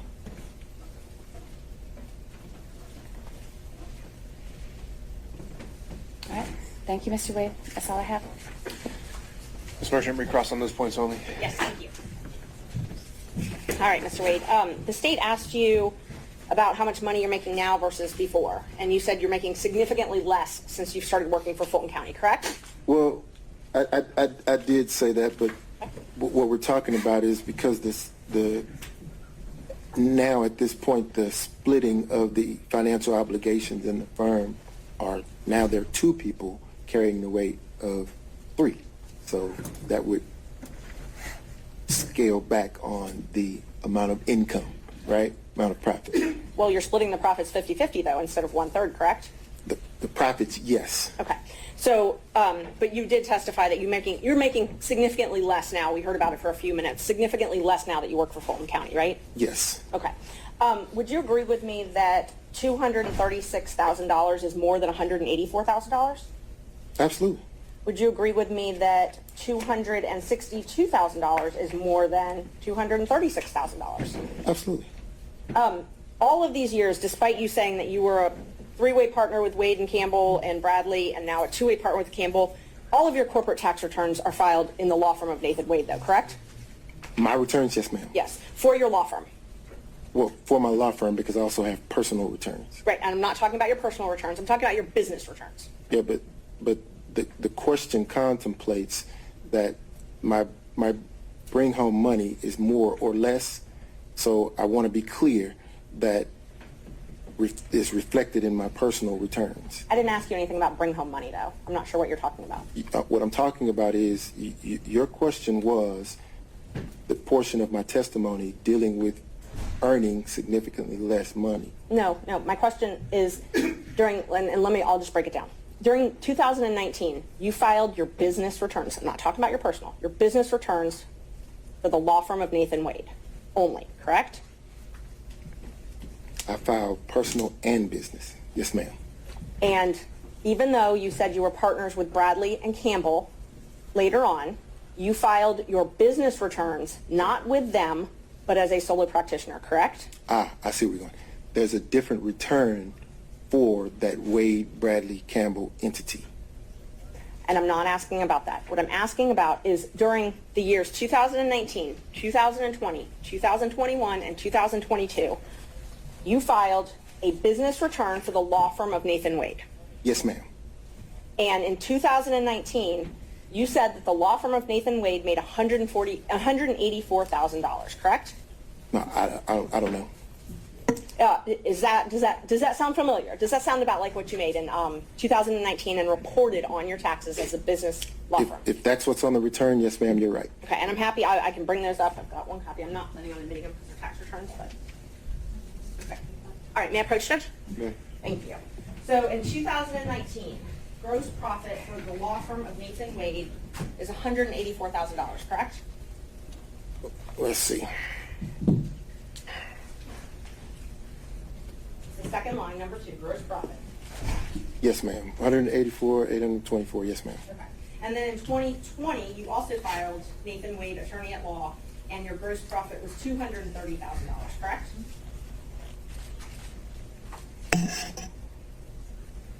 Yes, ma'am. And in 2021, you also filed as a solo Nathan Wade PC attorney at law, and your gross profit was $236,000, correct? Yes, ma'am. And then in 2022, you filed as a solo practitioner Nathan Wade, and your gross income was $262,000, correct? Yes, ma'am. Okay. I'm not going to end the business. You've got your social.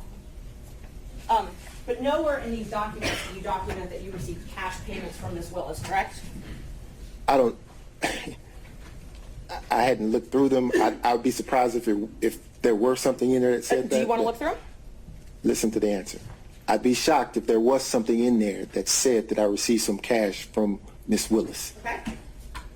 But there is itemized expenditures for travel in here. You did itemize that. I didn't itemize anything. Your accountant itemized it. I hope so. But you're responsible for your taxes, even if your accountant files them, right? I agree. And so you itemized your expenses for travel on all these documents, but you did not itemize, you didn't put anything in there about you being reimbursed for half of that travel. Well, those are business returns. Yes, you used your business I card would- to pay for the travel, right? Yeah, but I wouldn't put a personal expense on a business return. But you So used a business card to pay for these I use personal travel. I use a business card to pay for everything, and what I do is turn over the statement to the accountant, and the accountant then says, okay, this expense, that's personal, we'll put that over here. This expense, that's business, we'll put that over here. And they reconcile it. So you wouldn't find a reimbursement from Ms. Willis on a business return. Okay, so they're not anywhere there. Nor would you find, well, go ahead. No, I'm just asking, so there's nowhere for any of that cash to be reconciled there, right? On the business returns, no, ma'am. Okay. We talked a lot about the financial affidavits. I know the state asked you a couple questions about them. You filed one in 2022. In that one, you stated that you only had $5,000 in cash, correct? I believe you. Yes, ma'am. That was sworn under oath. At the time of the filing, yes, ma'am. Okay. And then in January of 2024, you filed another one that also swore that you only had $5,000 in cash, correct? At the time of the filing, yes, ma'am. Okay. So in 2022 and 2024, you only had $5,000 in cash. At that time, yes, ma'am. At that time? And then you also, all of those interrogatories, I'm not going to go through them in painstaking detail, but every single interrogatory you filed, there are 4 of them, all verified ones.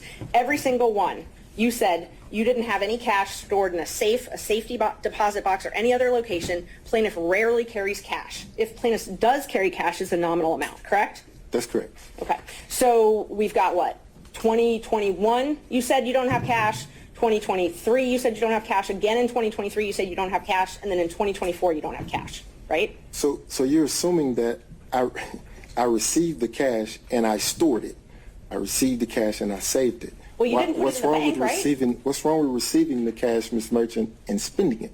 Nothing's wrong with it, but So you didn't then put it in the bank. that would contemplate why the response is what it is on the interrogatories. So you spent the cash. That's because before when it was asked, you said you didn't want to disclose where the cash was. No.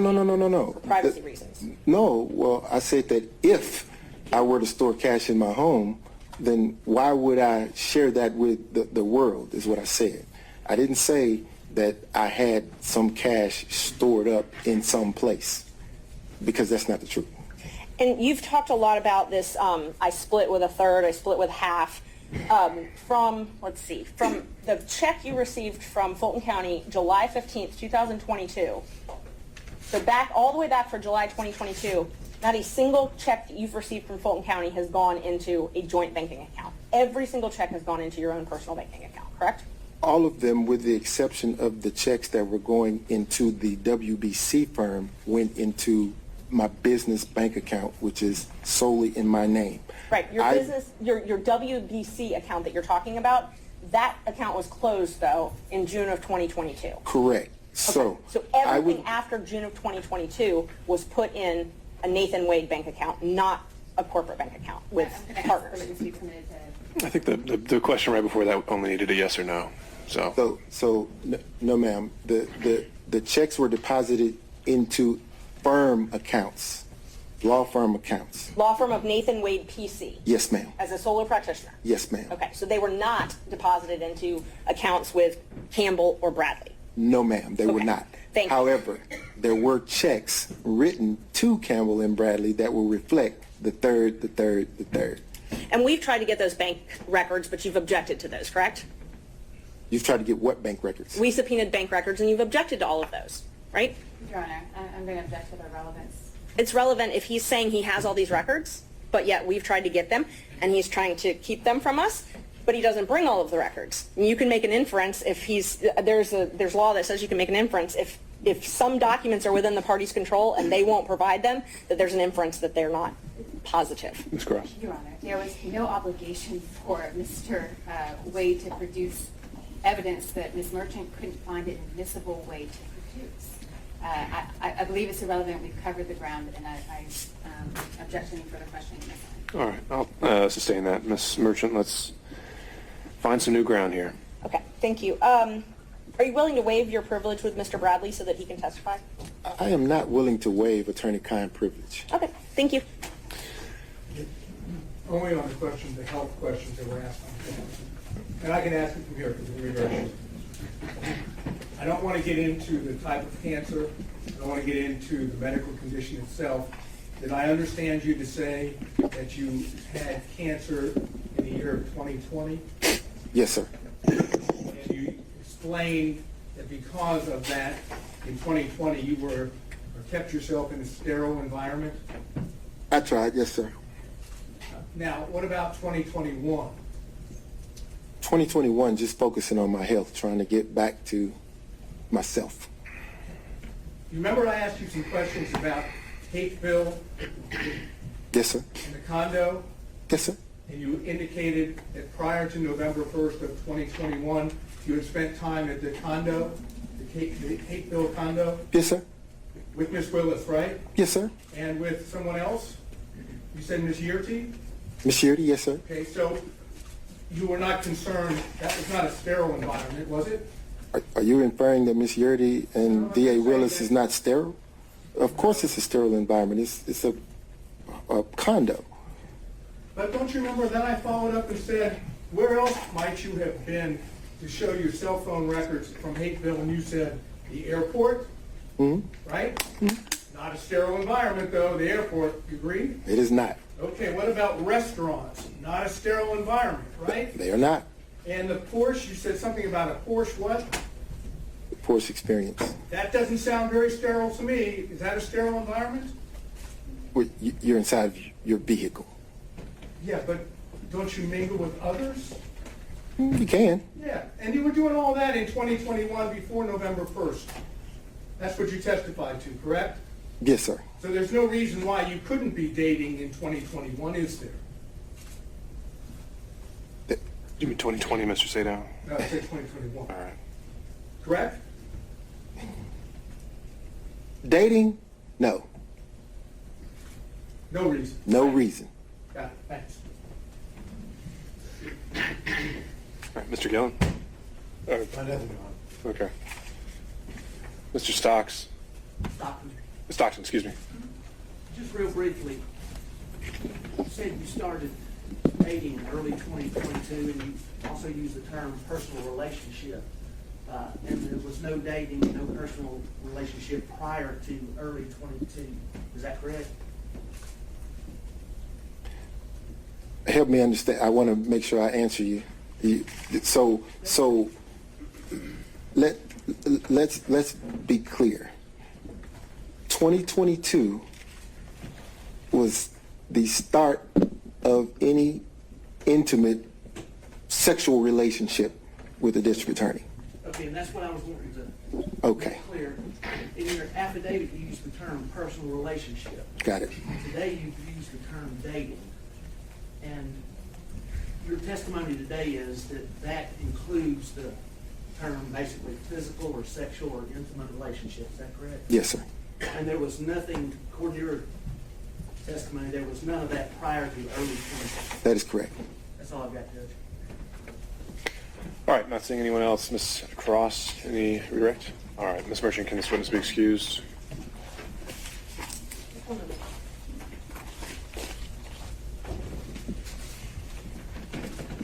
Judge, we'd ask to keep him under subpoena. We might need him to come back after that. All right. All right, you may step down, Mr. Wade, and please don't discuss your testimony with any other witnesses. She mentioned subpoena, Judge. Let me just say this. That was an inference made that I was somehow evading service of a subpoena. We can take that up. I don't think we need to have it on the record in this hearing. Understood, Bill. Thank you. All right, Ms. Merchant, any other witnesses? Yes, we would call Fani Willis. All right, Ms. Cross. Your Honor, I am going to object and remove to the motion to quash the district attorneys. There's been now lots of testimony from Mr. Wade. I don't believe that there can be for the district attorney to testify as well. For all of the...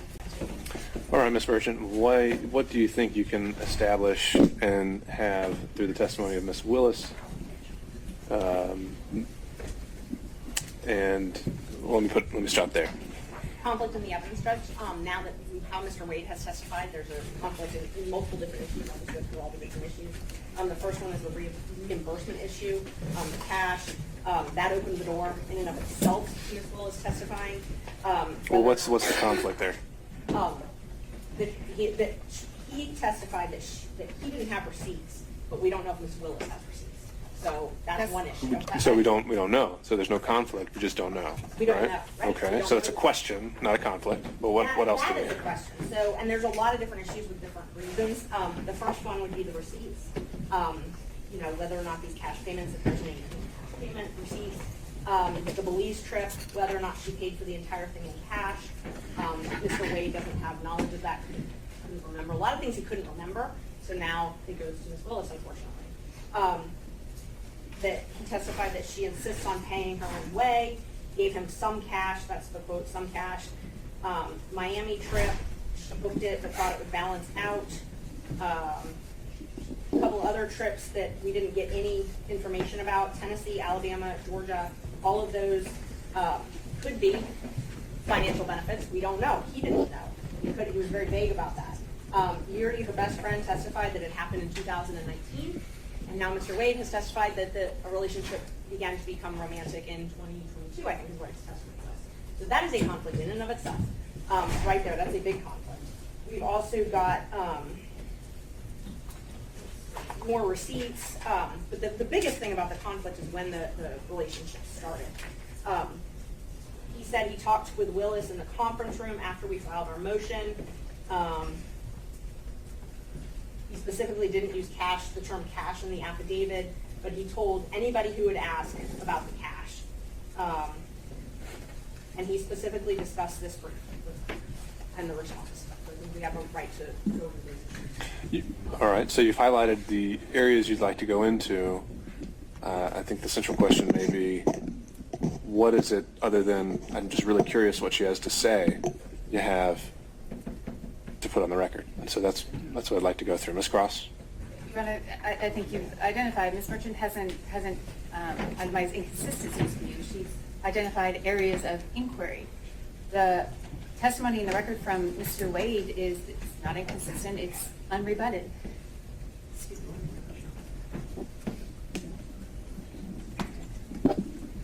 me. And so that I don't believe, given the testimony of Mr. Wade and the extent of the questioning of him, that there is any reason at this point to go into the district attorney herself. Again, I know the court's read all the pleadings. It really is such a compelling need, is the language of the case law, a compelling need to call opposing counsel. Given the record that's now before the court, I don't believe it's been necessary. Your Honor, Mr. Gillen, very briefly, Ms. Willis needs to testify. Her best friend or good friend has directly contradicted the declaration that was made by Mr. Wade attached to the government's response. And it wasn't just the declaration of Mr. Wade, it was filed by the district attorney by and through her assistants here. She owns that. And so that affidavit is owned by her, and there are deep concerns that that affidavit is false, and that Ms. Willis knew it was false, and that she needs to come in here if she wants to tell us about the cash. First time we've heard about the cash, oh yeah, we got cash.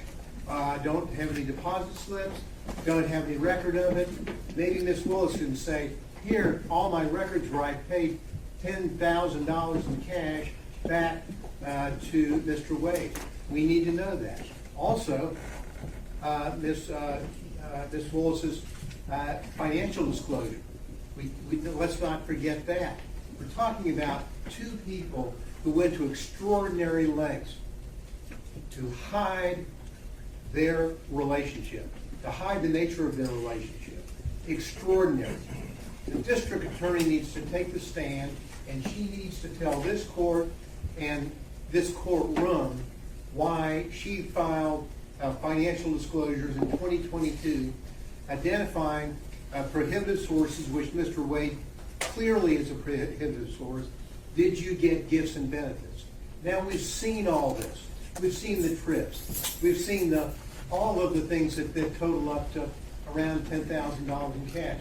Yet, on the financial declaration for 2021, which was filed in April of 2022, and the financial declaration for 2022, which was filed in April of 2023, there is no listing of any gifts whatsoever over $100 from a prohibited source. It cries out for her testimony. She needs to be able to get up here and say, why didn't you tell on the disclosure form, so that people will know the nature of the relationship between prohibited sources and the public official, in this case the district attorney, who happens to then make a decision to hire someone that ends up being paid hundreds of thousands of dollars, or his firm and him, and none of that is revealed. And the answer is, oh, it's unrebutted. he's explained it's all in cash. Let her get up and let's, and obviously, we are advocates in our position, but that explanation of cash does not pass the smell test or the straight face test. She needs to go on the record. She filed this motion with his declaration. We've seen what happened here. Now, I'll just 2 or 3 more sentences. We need to have the full picture, as we've gotten through Mr. Wade, of his false interrogatory. Serious business for a lawyer or anybody. And then suddenly he's changing it. She files her financial declarations, same problems. We need her in here to go over all of this and to explain exactly what happened. We would ask the court that the court allow Ms. Willis to be called and interrogated on these matters. And I would too, Your Honor. Just a moment, Ms. Willis. So, Ms. Cross, I don't know if you want to speak with Ms. Willis now. It's sounding like maybe they're withdrawing I believe I'm. the objection to the motion? I believe the motion to, Or does Ms. Willis want to take the lead here? we'll withdraw the motion to quash Ms. Willis.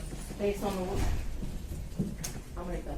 Okay, so the position of the district attorney at this point is that she's no longer contesting the subpoena. Ms. Merchant has called her as the next witness.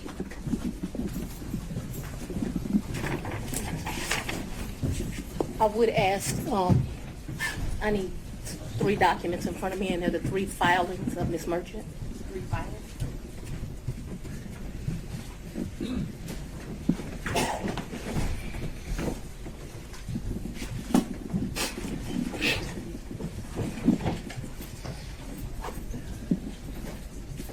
Does anyone have the 3 filings of Ms. Merchant? Does the court have the 3 filings of Ms. Merchant? When you say the filings, you mean like the pleadings? The pleadings, yes, Your Honor. Okay. I think we could locate those for you in the supplemental. I want the one filed on January the 8th, the one filed immediately after we filed ours, and the final one. If you want to take a break to get them, I can make a copy. I think we have one. You know, the only copy I have is going to have my notes on it. So if we don't have a clean copy, We have a 5-minute break, Your Honor. Let's I'll get take the documents. all right. I'll sit here and wait for him.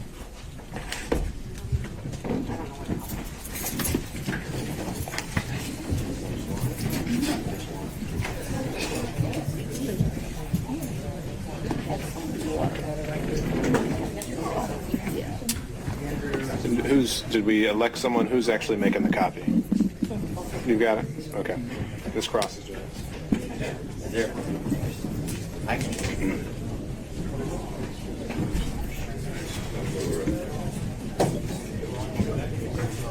Yeah, so.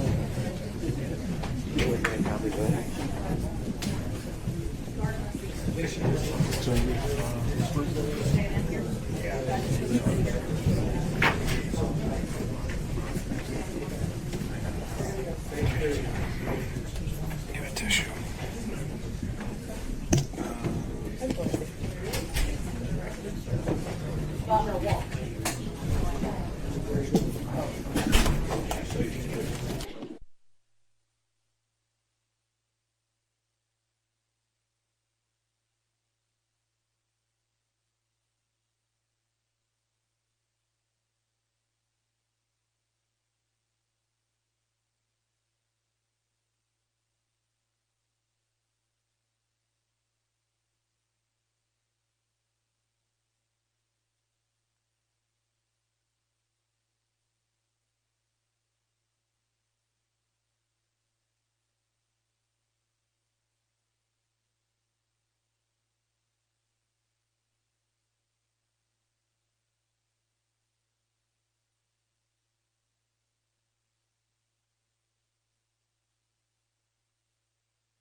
As we've gotten through Mr. Wade, of his false interrogatory, serious business for a lawyer or anybody, and then suddenly he's changing it.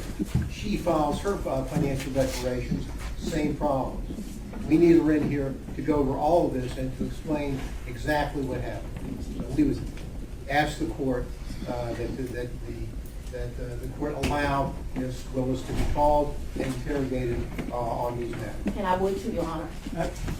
Just a moment, Ms. Willis.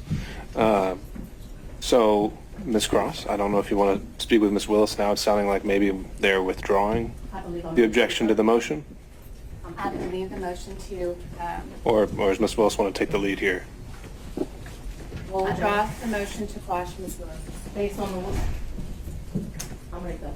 Okay, so the position of the district attorney at this point is that she's no longer contesting the subpoena. Ms. Merchant has called her as the next witness.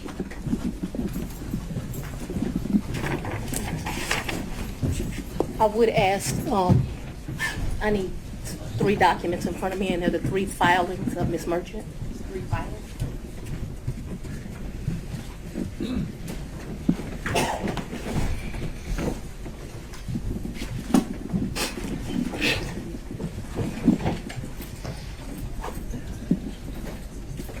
Does anyone have the 3 filings of Ms. Merchant? Does the court have the 3 filings of Ms. Merchant? When you say the filings, you mean like the pleadings? The pleadings, yes, Your Honor. Okay, I think we could locate those for you in the supplemental. I want the one filed on January the 8th, the one filed immediately after we filed ours, and the final one. If you want to take a break to get them, I can make a copy. I think we have one. You know, the only copy I have is going to have my notes on it, so if we don't have a clean copy, We have a 5-minute break during, Let's I'll get take the documents. all right. I'll sit here and wait for him.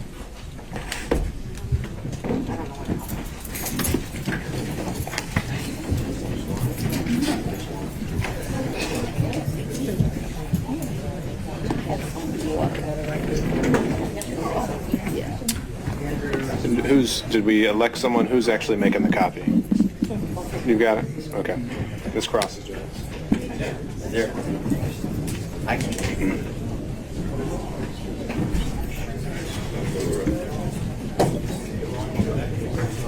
Yeah, so.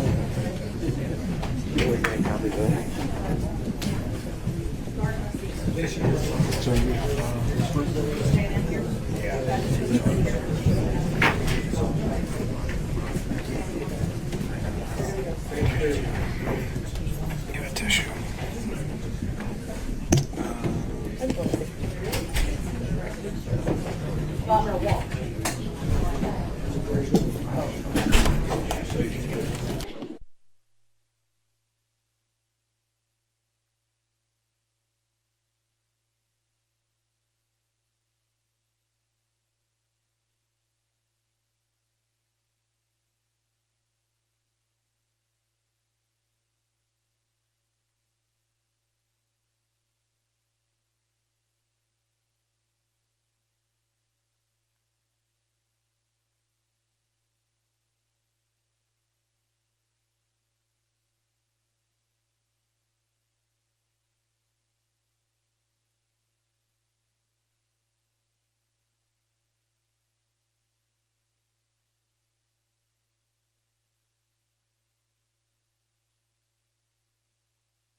It's not true that I paid hairdressers.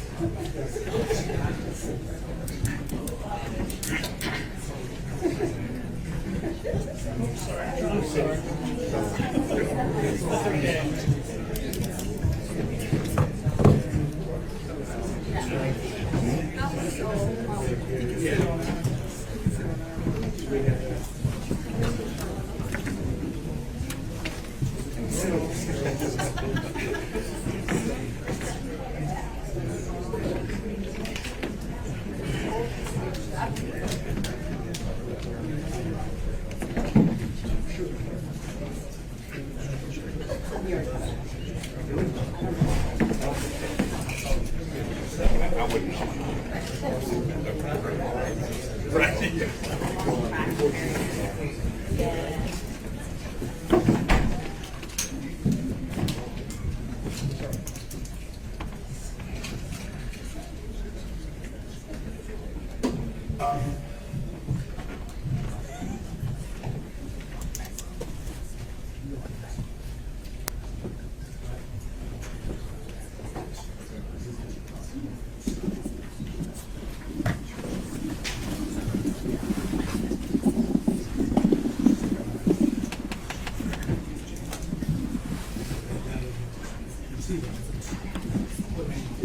Thank you, Your Honor. I appreciate the courtesy. They should be here in just a second.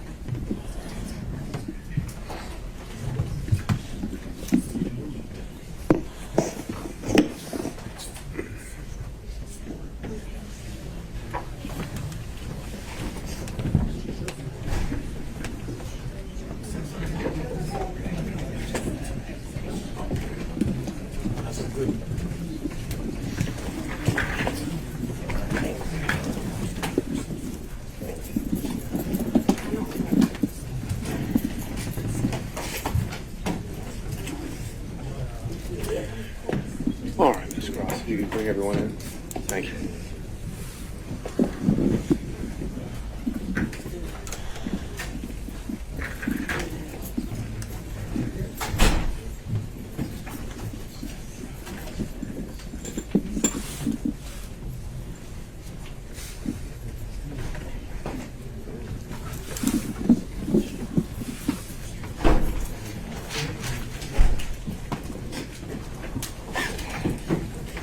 Do you swear me, Your Honor? You want Do to you, take that? whomever would like to? We got Deputy Scott usually.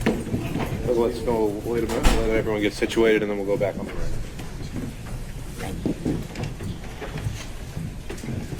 Sir, you have like tissue in here?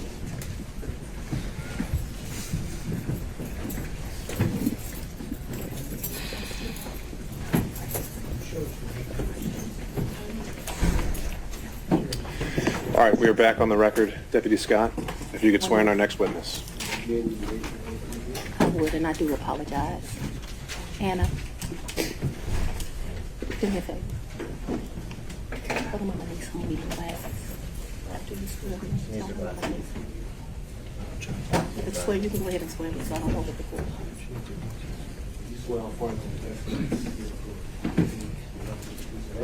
Yes, sir. District Attorney Fani, F-A-N-I. Last name is Willis. Ms. Willis, how did you know to come into the courtroom right then? There were people, I was pacing in my office. Okay. And I heard someone yell, his testimony is done. It only made sense to me that I would be your next witness. And I've been very anxious to have this conversation with you today. So I ran to the courtroom.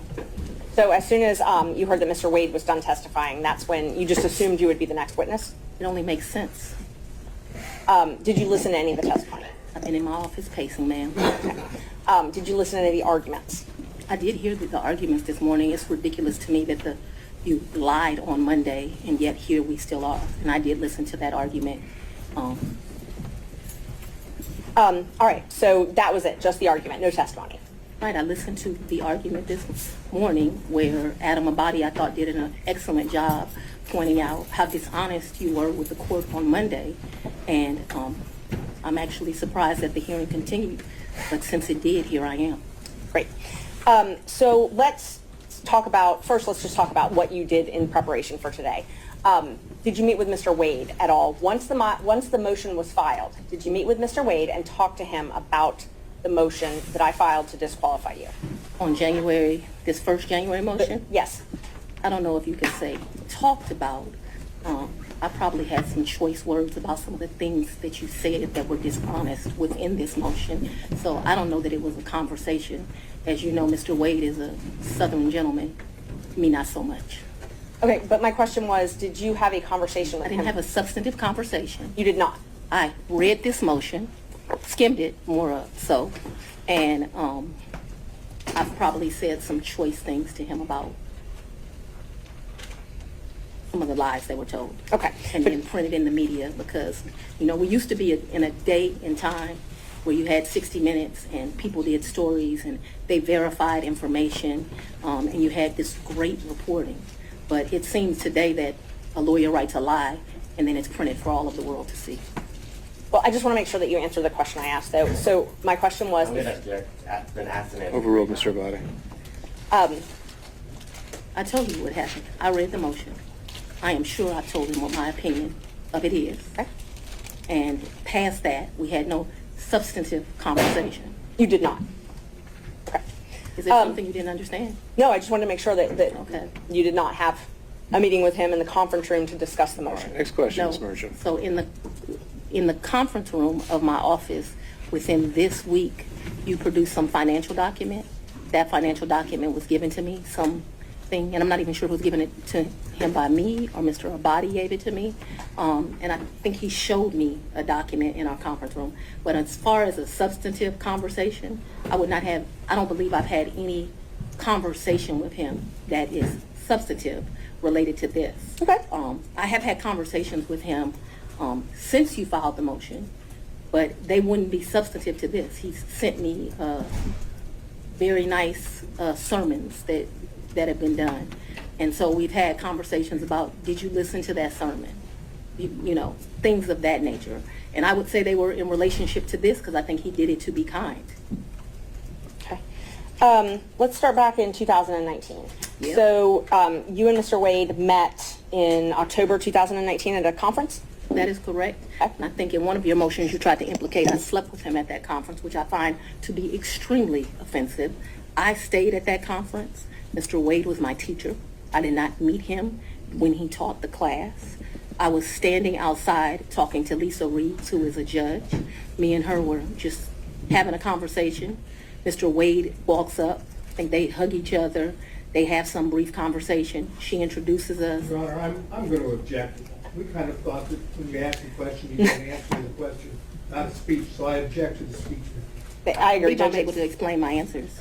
I believe she's able to explain her answers. And that's, Ms. Merchant, that's okay. I can handle it. Ms. Willis, I'll ask you just listen to the answer, or excuse me, the question, and keep the answers confined to the question as best you can. I think you'll have more than enough ample opportunity on when the state is Well, able it's to ask highly follow-ups. offensive when someone lies on you, and it's highly offensive when they try Judge. to implicate that you slept with somebody the first day you met with them, and I take exception to it. All right. Well, Ms. Willis, she'll have the opportunity to explain all of that when it's the state's turn to ask more open-ended questions. Yeah. Ms. Merchant.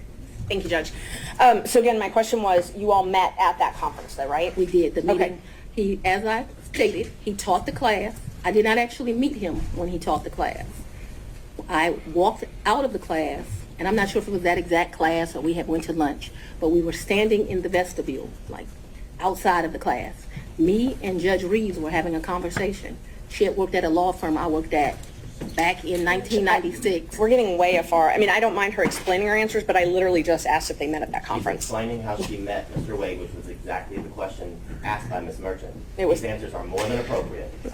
Ms. Merchant, if you want more concise answers, perhaps you could lead the witness. I will. Thank you, Judge. Isn't it true that you met Mr. Wade October 2019 I'm at gonna a judge's object. We conference? haven't gotten to the point where Ms. Willis should be treated hostile in this situation. I think we And have. I'm very Mr. much Abadi. want to be here, so I'm not a hostile witness. I very much want to be here. Not so much that you're hostile, Ms. Willis, it'd be an adverse witness. Your interests are opposed to Ms. Merchant's. Thank Ms. you. Merchant's interests are contrary to democracy, Your Honor, not to mine. All right, let's Judge, I proceed. would just ask that We can keep things moving. Ms. Thank Merchant, you. next question, Thank you. please. Okay, so we've confirmed when you met. After that, isn't it true? No, I need to explain this, and I think I get to explain my answers. When I met him, Judge Reeves introduced us. He handed me his business card. I'm unsure if I handed him my business card, but we exchanged information. He said, if you ever need any help, give me a call. And he walked to the parking lot. So after that, you started dating shortly thereafter, correct? A lie. That's one of your lies. Okay. Do you know Robin Yurdy? I know her as Robin Bryant. I knew her.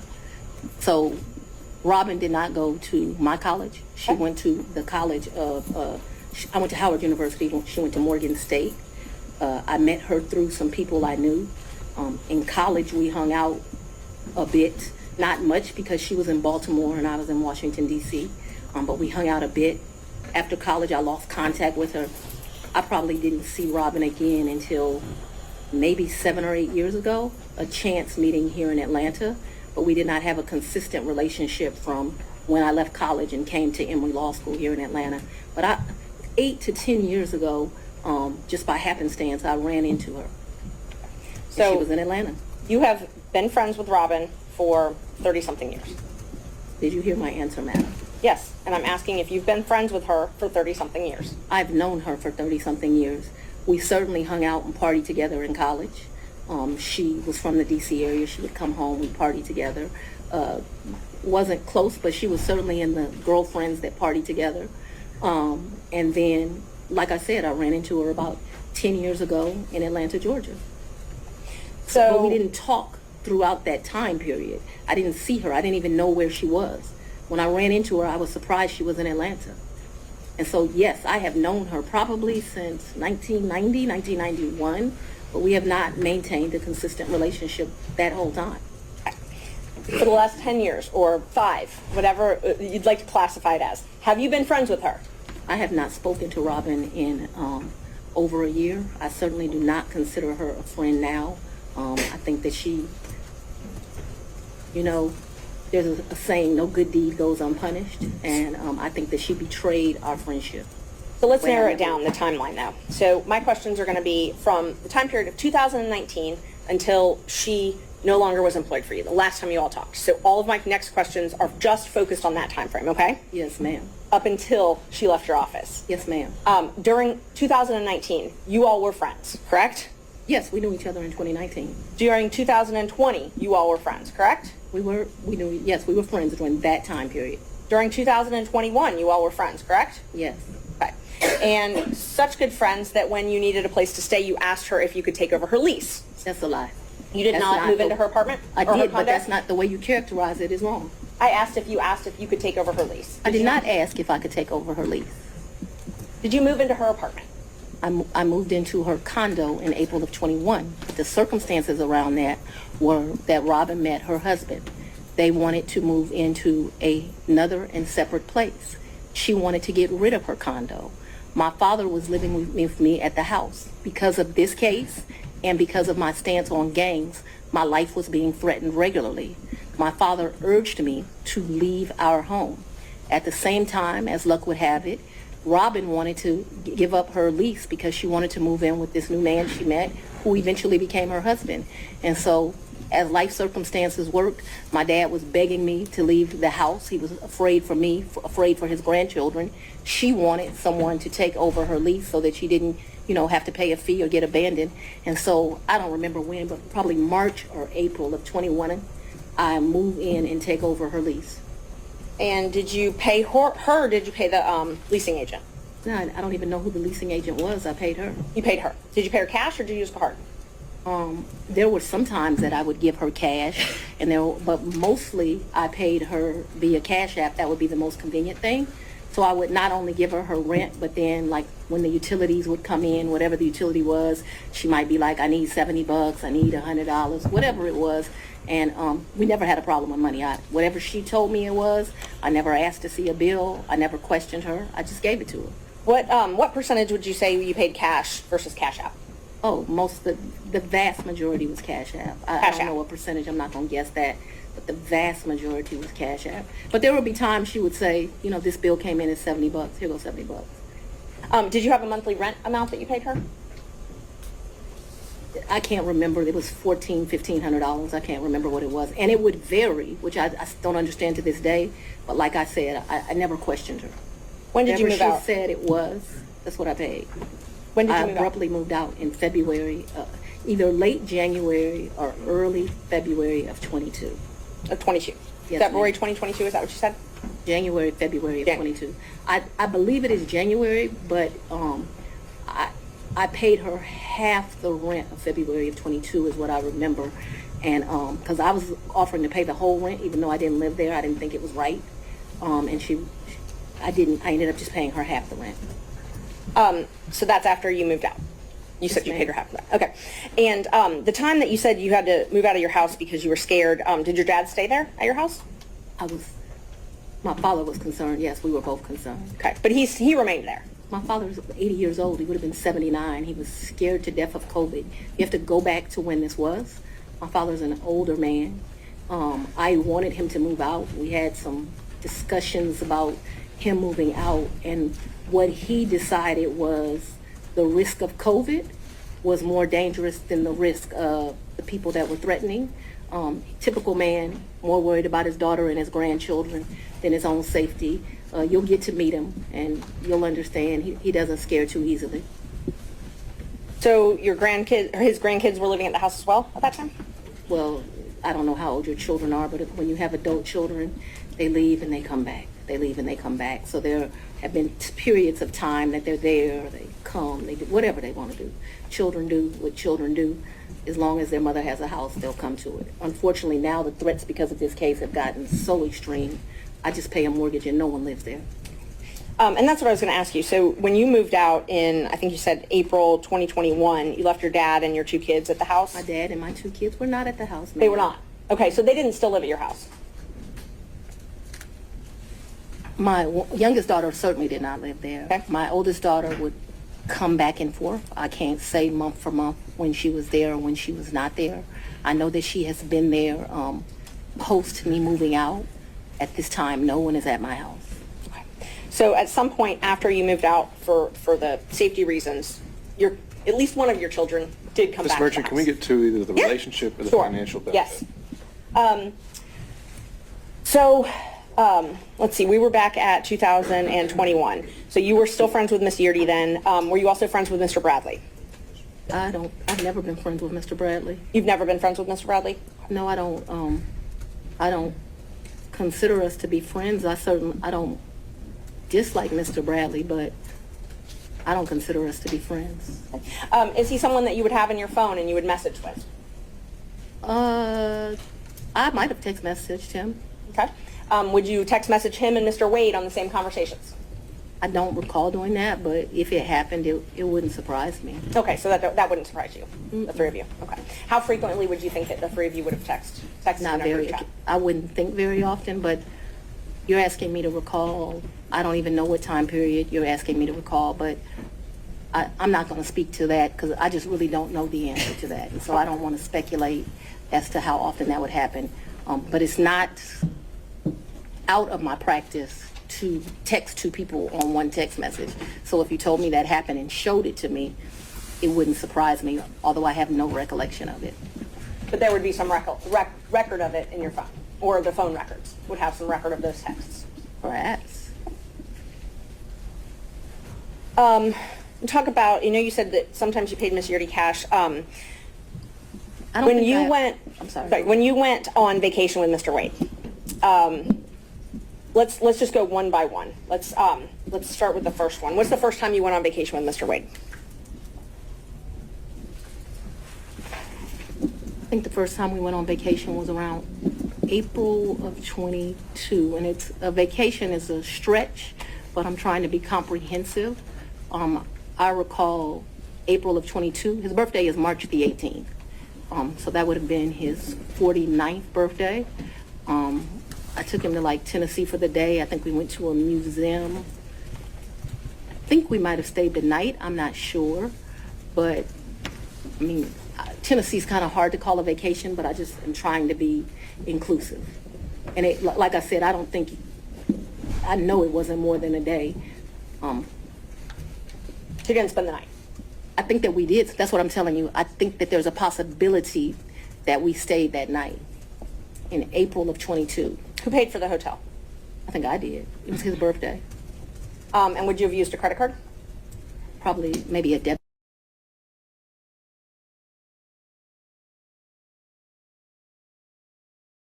And when did you start dating? When I started dating Mr. Wade, it was right around then. April 2022? 22, yes. 2022. It was around then. I don't know, it's not like when you're in grade school and you send a little letter and it says, will you be my girlfriend, and you check it. I don't know the day that we started seeing each other, but it was early 22 is my recollection. Okay, early 22. And you all went to Florida on vacation as well? I don't recall going to Florida on vacation with him. You never went to Florida with Mr. Wade? When we went to get on the cruise ship, we went to Miami. Okay, that's the only time that you went to Florida with him? I think we went to Miami and spent the night. That's my recollection. Okay. I think we spent one night so that we wouldn't miss the ship. That's my recollection of our Who paid for that hotel? In Miami? I don't remember that. And how'd you get to Miami? We would have flown. And we've done that, so that I'm clear, we've done that twice. I think one time we stayed, and I honestly can't tell you, did we stay when the ship left or did we stay when the ship came back? I also can't tell you, so there's 2 cruises out of Miami. There's one that's in that October time period that was with his mom. And then there was another that was a New Year's Eve trip. I know I paid for the New Year's Eve trip because the tickets were $697 each. And I thought this is ridiculous that the tickets are $700 to go to Miami. But when you travel during New Year's Eve, you know, they get you. So let's just back up and talk about the first time that you went to Florida with Mr. Wade. That was the time that you said you stayed in Miami at the hotel the first night? That's the time I told you I am not sure. So I'm not sure of 2 things. So I want to make sure that my testimony is clear.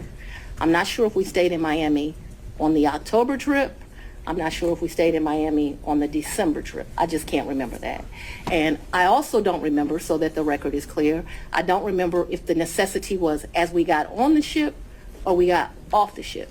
But I do remember there was a night spent in Miami because either whatever. I don't remember. But I think that there was a night spent in Miami. That cruise is the one that you took in October, right? Ma'am, if you have something to refresh my recollection, I'm intentionally trying to not be difficult with you, but I don't want to make up something. Right. I know that on one of those 2 trips, we stayed in Miami. I am not sure right now. You're asking me about... Oh, I'm sorry, you misunderstood. I was not asking you which night you stayed in Miami. I'm asking if you took a cruise in October 2022 with Mr. Wade. Yes, and his mom. And his mother. That's what I was asking. Yes. Is that the first time you met his mother? Yes. It was on that cruise, and that was Royal Caribbean, I believe? I honestly don't remember what ship. I know we've taken 2 cruises. I don't know what the ships were. But he paid for the flight and the cruise on Royal Caribbean that time. So yes, he paid. He is the original one that does it. He has something called, Mr. Wade is a world traveler. I'm not as versed as him. He's been to 6 of the 7 continents. And so he has both a personal travel agent and he also has a cruise travel agent. I don't know anything about either of those kind of travel agents.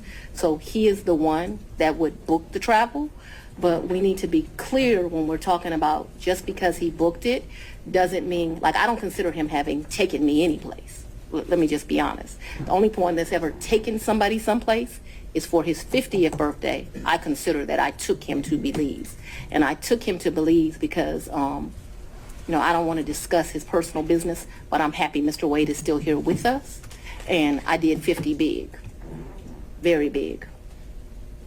So still on that October Royal Caribbean cruise, even though he had a travel agent. I'm sorry? If you do me a favor, I don't know what cruise ship, what time. So if you'll help me and say October cruise with Mama or the New Year's Eve trip with his sisters, I'll be able to, we can communicate. I just don't know what ship. October cruise with Mama. That's what I'm talking about. Yeah. He paid for the cruise and the flights for that trip. So he called his cruise agent and he booked that through them because he has a cruise agent. Right. He also has a regular agent. I don't know the cruise agent's name. So I wasn't asking about his travel agent. I was just asking if he paid for those. He did not, though. Okay. Because the reason I consider that he did not is I gave him his money back. And I was about to ask that. But initially, he paid for them. Yeah, he called his cruise agent. Like, I think they have his card on record. They do whatever. Okay. So initially, he paid for the cruise and the flight to Miami and the Royal Caribbean cruise. And my understanding of that October cruise is like it was a package the lady did for him. Okay. And I'll get to the reimbursements and all that. I'm just trying to confirm he paid for the flight and the cruise in October. And I think that when you say things that way, I want this record to be Initially. abundantly clear that he calls his travel agent, he calls his cruise agent. They do whatever he tells them. He's like on a first name basis with these people. They do it. and then he tells me how much it is, and I give him the money back. I don't, just like you're asking me about the money with Robin, I don't do my friends like that. So if you tell me it's a G, then you're going to get $1,000. If whatever it is, I didn't ever make him produce receipts to me. Whatever he told me it was, I gave him the money back. Isn't it true that he paid for the cruise and the flight on his credit card? I'm not asking about reimbursement or after. He used his credit card to buy the cruise and buy the flight, correct? I have no idea how he paid for it, Okay. if it's a credit card, if it's a debit card, but certainly he called his cruise agent. You know, like how many people have a cruise agent? He calls his cruise agent, tells them where they want to go. They tell him what's booked. And you have to remember, he paid for, that initial was me, him, and his mother. And then after that cruise, you all flew to Aruba and spent a couple days in a hotel there, correct? Right, and his mother was not happy He that we left her initially behind. paid for that. He initially paid for that. For Aruba, yes ma'am. So let's talk about both of those. I know he initially paid for it. Did you pay him back? For the cruise and for Aruba, yeah, I gave him his money before we ever went on that trip. You gave him cash before you ever went on the trip? Mm-hmm. Okay. And so when you got cash to pay him back on these trips, would you go to the ATM? No, lady, You would not go to the ATM. no. Okay. So Fulton County pays you direct deposit, I assume? Yes, Fulton Okay. County and the state of Georgia both pay me direct deposits. Okay. So the cash that you would pay him, you wouldn't get it out of the bank. I have money in my house. You have money in your house. So it was just money that was there. When you meet my father, he's going to tell you as a woman, you should always have, which I don't have, so let's don't tell him that. You should have at least 6 months in cash at your house at all times. Now, I don't know why this old black man feels like that, but he does. When we were growing up, my daddy had 3 safes in the house. So my father's bought me a lockbox, and I always keep cash in the house. Now, I don't do it to the degree that my father would do it, so he would probably be ashamed with me, but I always have cash at the house. That has been, I don't know, all my life. If you're a woman and you go on a date with a man, you better have $200 in your pocket, so if that man acts up, you can go where you want to go. So I keep cash in my house, and I don't keep cash as good in my purse like I used to, because I don't go on many dates, but when you go on a date, you should have cash in your pocket. So my question was, where did that cash originally come from? If it I had didn't come out of the for- bank? Cash is fungible. I had cash for years in my house. So for me to tell you the source of when it comes from, when you go to Publix and you buy something, you get $50, you throw it in there. It's been my whole life. When I took out a large amount of money on my first campaign, I kept some of the cash of that. Like, to tell you I just have cash in my house. I don't have as much today as I would normally have, but I'm building back up now. So you just put money in. It's a very good practice. I would advise it to all women. So you can't identify when you came into this cash or where the cash came from? I didn't say I couldn't identify it. No, nobody gives me anything. I am sure that the source of the money is always the work, sweat, and tears of me. What you asked me for is, when did the money go in there? What I am trying to tell you is, so I got divorced in 2005 from my husband. No, it's important. You said, where did the money come from? And I need to tell you where the money came from. And so for many years, I have kept money in my house. That money in my worst days has probably only been $500 or $1,000. At my best days, I probably had $15,000 in my house at cash. At all times, there's going to be cash in my house or wherever I'm laying my head. The money that you paid Mr. Wade, the cash, in October of 2022, you do not know where that money came from. I do know where it came from. It came from my sweat and tears. You know which job it came from. Did it come from Fulton County or did it come from a private job? It came from, what are you talking about? So it could have come from a private job because before I was DA, I was in private practice. So I earned money during that time period that's probably in there. You don't know where it came from. What do you mean I don't know where it came from? I I absolutely understand the situation. We can move on. Okay, thanks. Same with Aruba. You don't know where that cash came from either, right? Ma'am, you are mischaracterizing my testimony greatly. I'm not going to allow you to mischaracterize my testimony. I know that I keep money in my house. The amounts of money I gave Mr. Wade, it was never that serious. I don't think I've ever handed him more than $2,500 in a reimbursement. So we're not talking about $20,000 in cash. I don't have $20,000 in cash right now. The most I ever gave him, I know I gave him $2,500 when we went to Belize, because we went to one hotel and then we went to a second hotel. That $2,500 I actually gave him while we were still in Belize.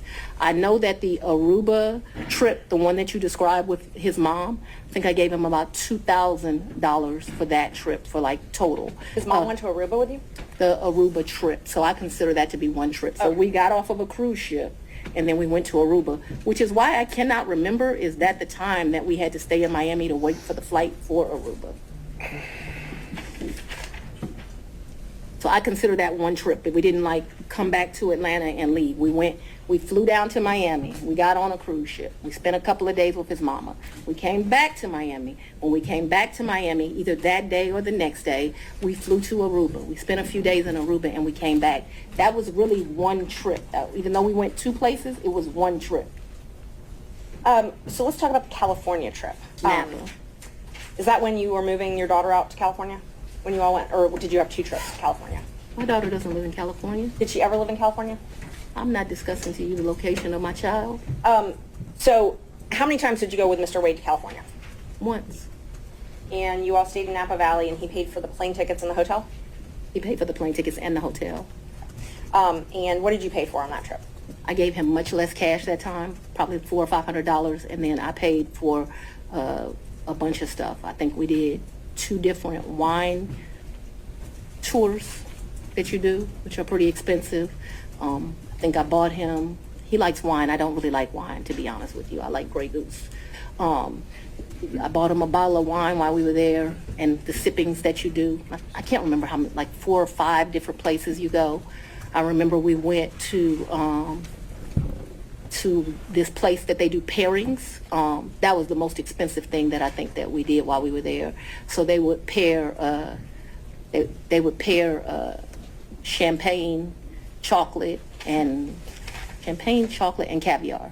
It was a 3, and it was like 3 different things: Sweden, Russia, someplace else. I'll make that up. But that was the most expensive thing we did that trip, and I paid for that. You pay cash? For us doing that? Mm-hmm. Yeah, I think that trip did not cost me a lot of money. I might have took like $750 in cash on me because we weren't gone very long. I'd only asked if you paid in cash. I don't need to know the amounts. When I travel, I always take cash. And is the cash that you keep in your house, or do you keep it at the condo that you were living in? So at that point, it wouldn't be at my house, and I'm sorry if I was not clear. The money would be wherever I laid my head. So I wouldn't leave the money at the house. So if I was unclear, no. Money's going to be where I stay. How much did you pay for your trip to Panama? To where? Panama, I believe? I didn't go to Panama. I may have the location wrong. I never went to Panama. So Mr. after Wade went to Panama with his frat brother. Oh, he went to Panama with his frat brothers. So tell me about, let's see. So I want to make sure I've got them. I've got Belize. You already covered Belize. You covered the... So let me tell you our real trips. In October, we went on the cruise with his mom. We got back from the cruise with his mom and we went to Aruba. I consider that one trip. Second trip, New Year's Eve, we went on a cruise to the Bahamas. That's the second trip. I want to make sure I get this right. Third trip, 100% on me. I think he might have spent $200 on that entire trip. We went to Belize. That was my trip. That was, his 50th. And then Napa Valley, we went around May. I don't know the dates, but it seems to me like it was close to Mother's Day. And those are the only trips? So that the record is complete, I can remember one time driving to, where were we? South Carolina, and we met my sister for lunch with her man. When was that? I don't know, but we didn't stay the night there. But I guess people would consider that a trip if you drive somewhere and you come back. That was insane because it was like 5 hours to drive. We ate lunch and we drove right back. I can remember driving to some little town in Georgia. I don't even know where I was. I had never been there before or after. There's some boat you can get on over to, and there's like a slave thing, if that gives anyone any reference. We didn't do that. I remember doing that. I remember driving one time to Charlotte. We had lunch with one of my very close girlfriends. And again, we drove to Charlotte, met my girlfriend for lunch, and drove right back. So that's a trip. We didn't stay the night there, but I just want to be complete in my testimony. We drove someplace, had lunch, drove back. I don't remember another driving someplace distant for lunch and coming back to Charlotte to see a girlfriend, to meet my sister in South Carolina. We went by ourselves when I told you about that remote place in Georgia. We could have driven someplace else and had lunch and came back, but that's all that comes to my recollection right now. There could have been another place we drove and had lunch. My security team was very clear to me. I'm not to be out and about in Atlanta without them. And so for me to do something just very normal that a normal person would get to do, if they weren't prosecuting this case, I got to drive 4 hours to do it. And that's what I was going to ask you. Your security detail, did they take you to and from your house? They take, well, so I haven't been able to enjoy my home. Condo, I'm sorry. Since March of where you lay your head. Did they take you to and from where you lay your head? 99% of the time. Would they take Mr. Wade to and from wherever you laid your head? That has never in the history of ever happened, ever, okay? Your security team has never taken him? From my house? That's a lie.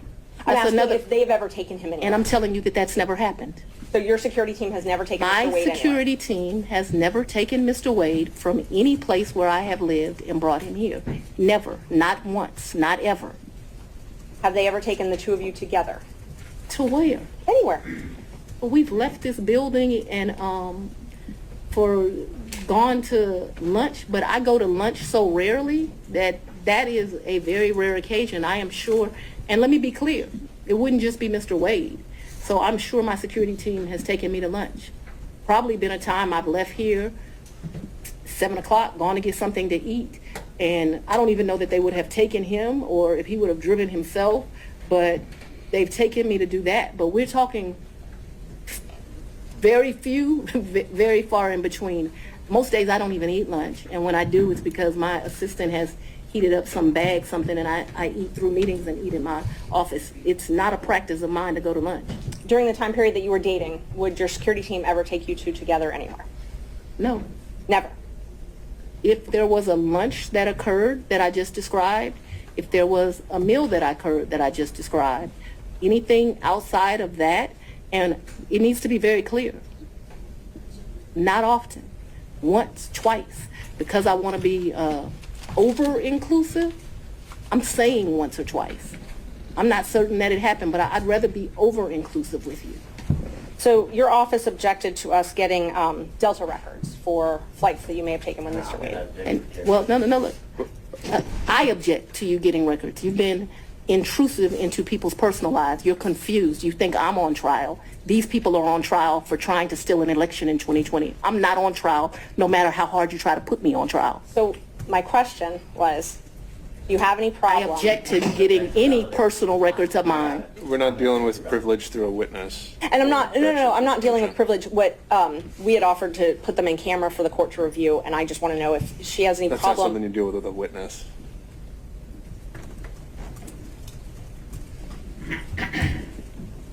Okay, you have to file as part of your job something called an income and financial disclosure report, correct? That's correct. And you filed your first one, so you filed 2 to date, is that right? Is it 2 or 3? I probably would have filed 21, 22, and maybe I haven't filed 23 yet, because isn't it due like June of the next year? April, I believe. So you filed, let's see, you filed your first one, it looks like April 15th, 2022, and your second one, April 17th, 2023. Does that sound familiar? That I don't remember the dates, but you're an officer of the court. I'm gonna hope you're telling the truth now.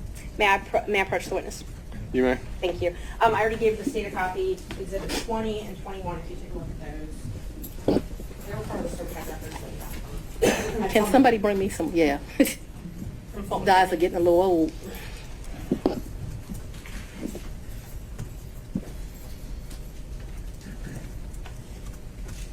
Yes. Okay, Yes, so ma'am. those are the ones that you filed. This looks like me for sure.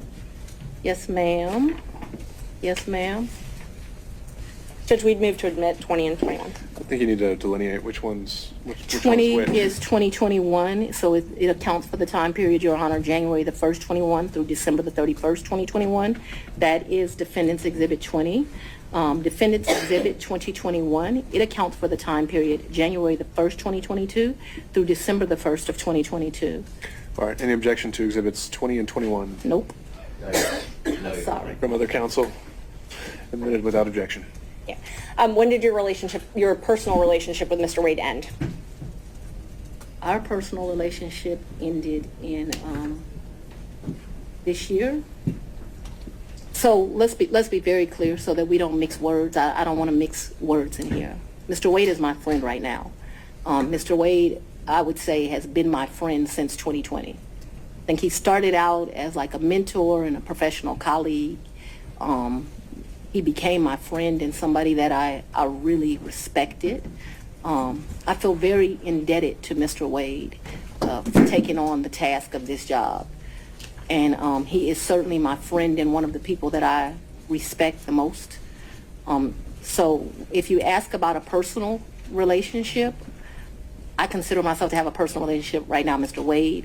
I consider myself to have a personal relationship with Anna Cross. I consider myself to have a personal relationship with Mr. Abadi. I consider myself to have a personal relationship with Andrew Evans. Okay, let me just And so clarify that I before we have a go. personal relationship with him as we speak right now. A romantic I don't think rela- that's what you're asking. I think that's what Romantic you're asking. relationship. When did your romantic relationship with Mr. Wade end? My- Did it end? Me and Mr. Wade, we are good friends. My respect for him has grown over these 7 weeks of attacks. We are very good friends. I think, but for these attacks, it would have been a friendship that, as life goes, you would have stopped having. I think that you have cemented that we'll be friends to the day we die. Your Honor, That could let's. we just have an answer to the question? I can handle Mr. Seda. Let's have She it. asked about a personal relationship. She asked when the romantic relationship ended. That's the question. It sometime in I'd say late summer of 2023.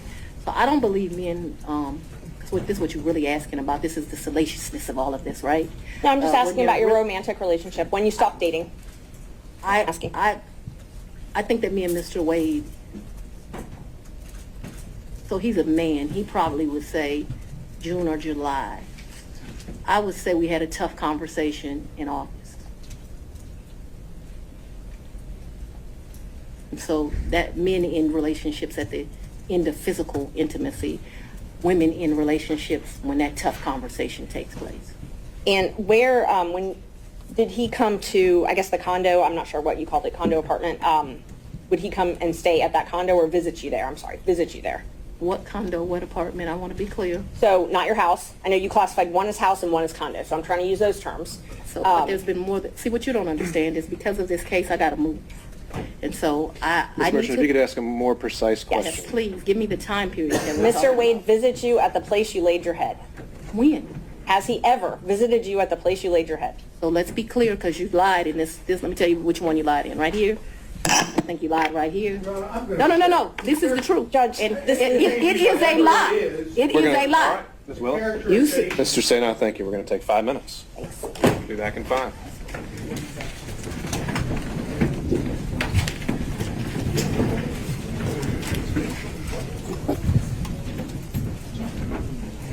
may I go to the bathroom?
Ready, Judge?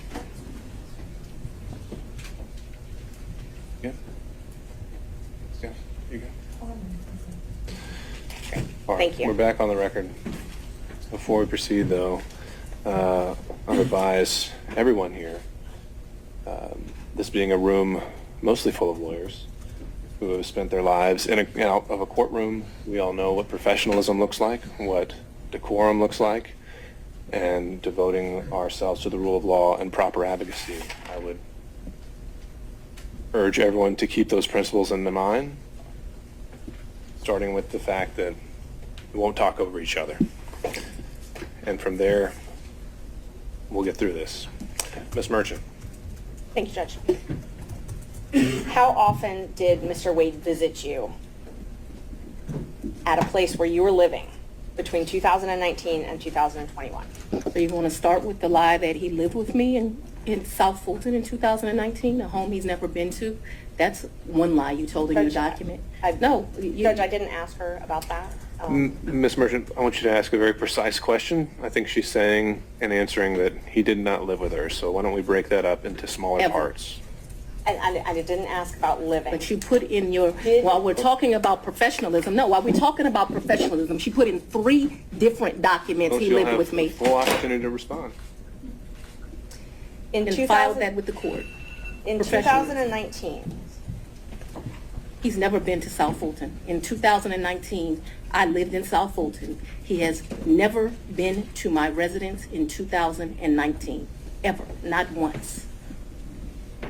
in 2020? 2019, he's never been to your residence, any place.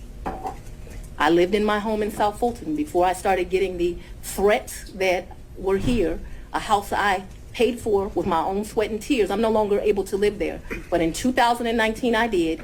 And in the 2 months of 2019 that I knew Mr. Wade, 3 months, the beginning of October, all of November, and all of December, Mr. Wade never came to my house in South Fulton. Let me help you out. I lived there in 2020. He never came to my house in 2020, let alone live with me, as you put falsely in these documents. In the first 3 months of 2021, when I could still enjoy my home, Mr. Wade never came to South Fulton, and it is certainly a lie that he lived with me. So in 2020, so you said 2019, 2020, did Mr. Wade ever visit you at a place that you He resided? has never been to my home in South Fulton. 2020 was before I knew that a phone call was going to be made and I was going to have to abandon my home. As a result thereof, he never visited, lived at, came to, or has seen South Fulton. You qualified that with your home in South Fulton. I'm That's where I asking, lived in 2020. 2020, did he ever visit you at a place that you resided? Okay. I don't understand. You're going to give me guidance. In 2020, I she's- lived in South Fulton. Okay. That's the only place I lived in South Fulton. That's before I had to abandon my home, Judge. All right. And at my Well, home I in think we're South gonna clarify Fulton, this. We'll break it down. he never came there, okay? So if you don't Ms. come Willis. someplace, you can't live there. Ms. Willis, I'm going to have to caution you. This is going to be the first time I have to caution you. We have to listen to the questions as asked. And if this happens again and again, I'm going to have no choice but to strike your testimony. So we need to break this down. Ms. Merchant's question, I believe, was asking whether you lived anywhere other than South Fulton. I did not live anywhere but South Fulton, Georgia in 2020. That is before I began my prosecution of this case, and it was my plan to only live there. Did Mr. Wade ever visit you at the condo that you leased from Miss Yurdy? He visited that condo, yes. He did. Yes. Did he ever spend the night at that condo? No.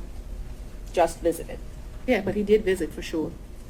Did you ever go out to eat together, other than the lunches you talked about, In during 2020? 2019 or 2020?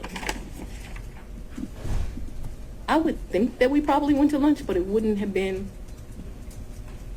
let me think, 2019. I'm going to say, I don't know, I'm going to say we probably broke bread someplace in 2019. I don't remember it, but it seems like we would have broke bread sometime in 2019. So I'm going to say yes, although I have no recollection. But it seems to me like I go out to eat and drink with pretty much everyone, so I'm going to say yes.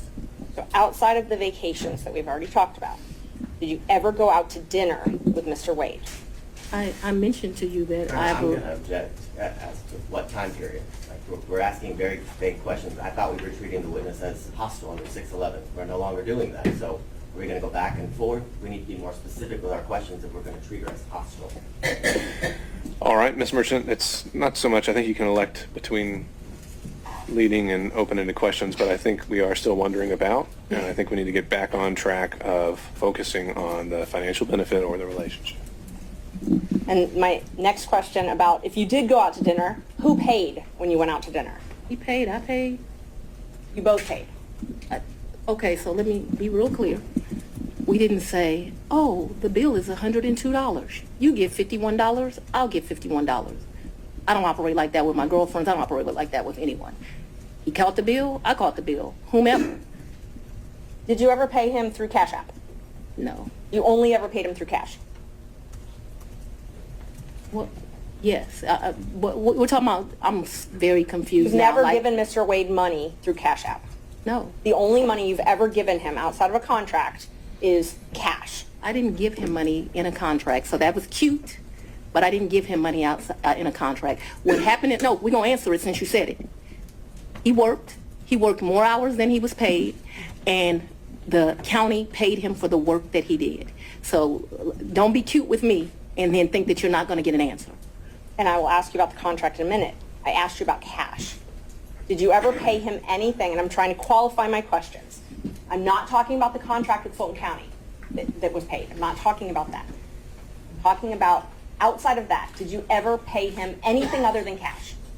I've only given him cash a few times in the course of what we're talking about. So you've If never we used would a go to credit card? dinner, Let her finish her answers. if we would go to dinner, I wouldn't give him cash because he paid for dinner or I paid for dinner. I've given him cash only a few times in life, probably 4. Okay. Probably the most money I've ever handed him is $2,500. The least amount of money I've handed him, probably between $500 and $1,000. You never wrote him a check? Ma'am, I don't have checks. Okay. So you have no proof of any reimbursement for any of these things because it was all cash, right? The testimony of one witness is enough to prove a fact. So my Are you question was, telling do me you that have I'm any lying to you? proof? Is that what you're intimating right here? I'm asking if you have any proof that you paid him any of these The monies. proof is what I just told you. You have no written proof. Is that correct? So I have some, probably some transactions like in Belize. I probably spent $500 on my card in Belize. I spent $900 on each of our tickets to go to Belize. I did the $700. I probably got some minor expenses in Aruba that would be on a card. But for the most part, for those trips, other than, so the 2 cruises, I gave him money for those before we ever left because they were pre-booked. Let me answer. Well, the question was if you had any written proof. And so So I've answered you that I've had written we proof. can move for to the next question. If you've answered if you had any written proof, and that was my question. I want to make sure that we're clear that for the 2 cruises. Judge, and that's I the asked if cruise she gave plus him written Aruba. proof. We're not going to talk over each other. Ms. Merchant, she answered your question, so we can ask the next question. Ms. Willis and Ms. Cross will have plenty of opportunities to let you clarify your answers when it's her turn. Thank you, Judge.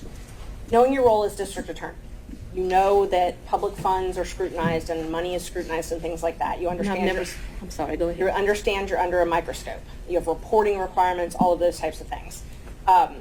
You have no record, other than your testimony, of the money that you've given Mr. Wade. You've already asked that question. Let's keep going. When you took office, you had a tax lien of $4,600. Did you pay that with cash when you made that tax lien whole? I probably paid through, however you pay. Okay. So, but you were saying that you had amounts of cash. You still had that lien in 2022 when you were dating Wade and going on these trips. So the cash that you gave him, that could have been used to pay this tax lien off? You gonna tell me how to pay my I'm going to bills? object. This is not relevant as it relates to why we're here today. Ms. Merchant, are you trying to establish that she was insolvent in some way? I definitely was trying to establish that she did not have these mass amounts of cash that she's talking about, yes. All right. Re-ask the question.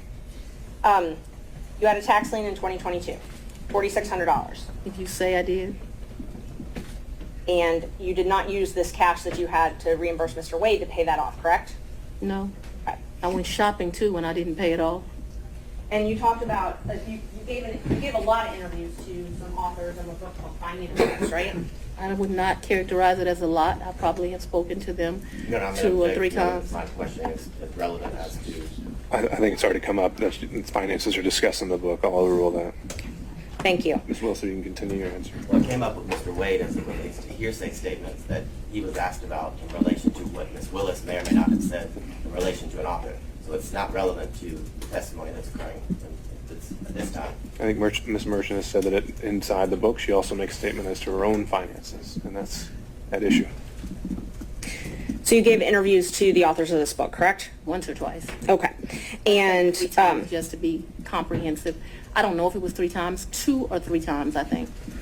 you were quoted in the book, and I will give you a chance to say if this is a misquote. You were quoted, when they asked you about if you wanted to run for office for DA, you were quoted, "I really don't want to be financially effed up again." Do you remember saying that? So what that refers to, so that My question first is if you remember saying that. I remember saying something similar to that, but I would like to be able to explain what that's in fine. reference to. That's not in reference to anything else. It was a huge sacrifice to be district attorney in Fulton County, huge. I was doing just fine. I had a municipal court judgeship that was paying me $100-something thousand a year, and like you got to show up twice a week. Easiest thing I've ever done in life. I also had private clients that were paying me to represent them, so I was able to have a law practice and that.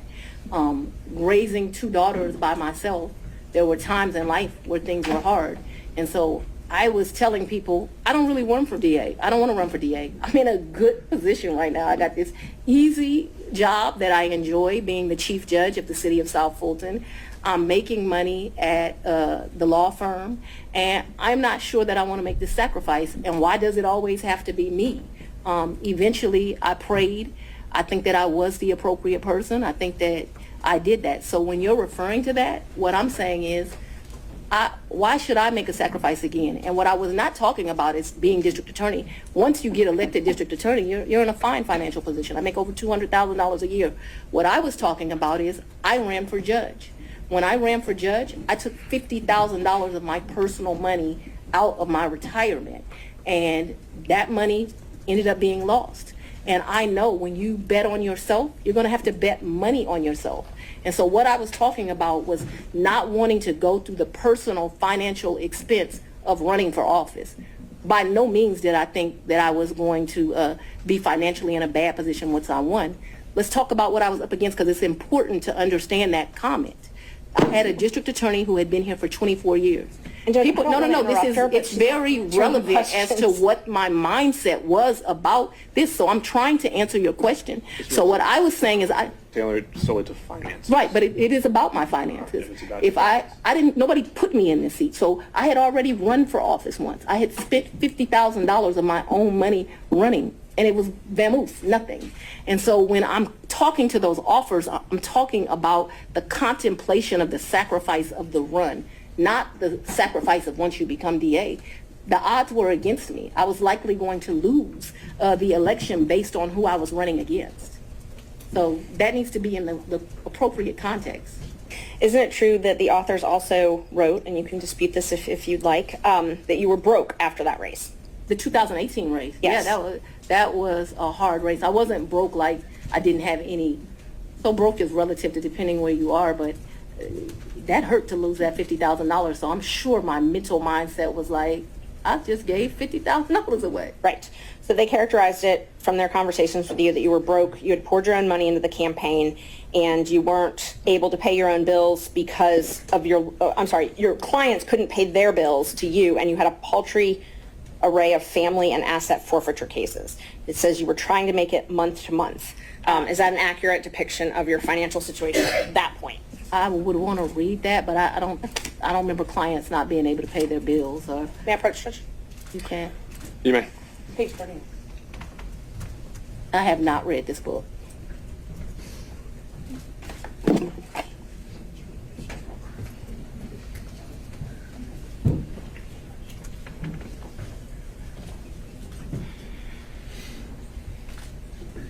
So like this fact here, her ex-husband Fred had run into a financial, I have no information I about didn't that. ask about that. I just Okay. asked about if what they represent from their interviews with you, that you were broke and that you had clients that weren't able to pay their bills. Can you show me where that is? Because this is where you put the tab, so that's where I read. Broke, couldn't pay their bills. Yeah, I'm sure I characterized myself as broke as leaving that $50,000. I don't know that I had her nascent law practice at Paltry Rep.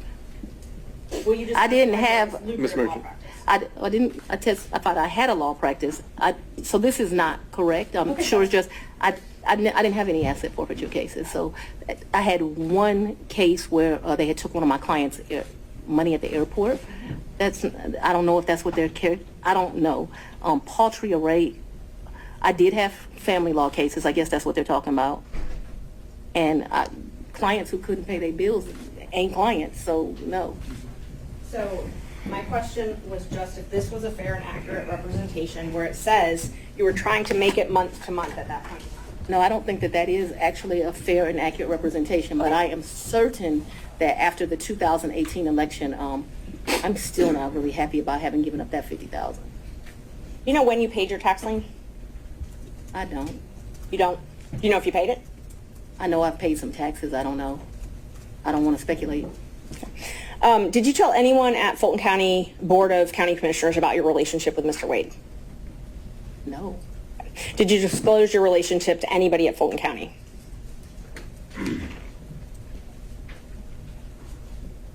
No, I don't think so.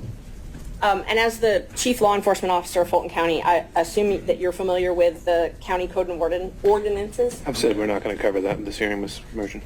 I'm sorry, Judge? I think we said we weren't going to cover the county regulations. Okay, and I won't. Let me ask you this then. So are you aware that you're required to disclose any relationship with someone that you contract with in Fulton County? I'm going to object to the court's prior ruling that you made this morning. Would this be different because it's a potential for impeachment? Yes. What did you ask me? Ms. Merchant, if you could re-ask the question. Okay. Are you aware that Fulton County requires you to disclose any relationship with someone that you're doing business with? I'm not aware, and I know often that things are confused with state constitutional officers in county, but I'm not aware. Okay. So it's your understanding that you don't have a duty to disclose the She's relationship? answered that question. Let's keep going.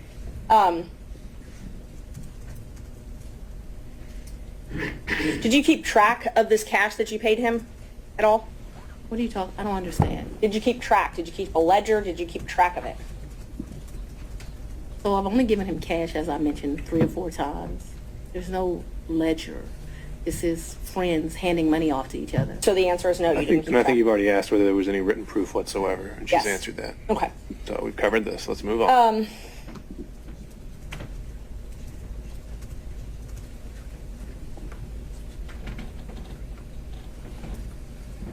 Who are you referring to when you suggested that Mr. Roman's motion to disqualify was racially motivated? We already said we're not talking about the forensic misconduct that's been alleged. And, okay. And just so the record is clear, I don't believe I said that his motion was racially motivated, so I don't want that to stay there. I've never said his motion was racially motivated, so that should not be Ms. Bliss, true I if think she it would wrote be that. best if we don't need to go down that road. We're going to save that for argument. You once said that you would not engage with a personal relationship with anyone that worked for Fulton County. Is that correct? An employee? Anyone that worked for Fulton County? I think I said an employee. Okay. So that's the qualification you give an employee? You wouldn't? I think that's a statement that I made, so if you want to quote me accurately. So it's your position because Mr. Wade was not an employee? Or it's your position he wasn't an employee, correct? Mr. Wade is not an employee, and he will tell you that over and over again. Just one moment, Judge.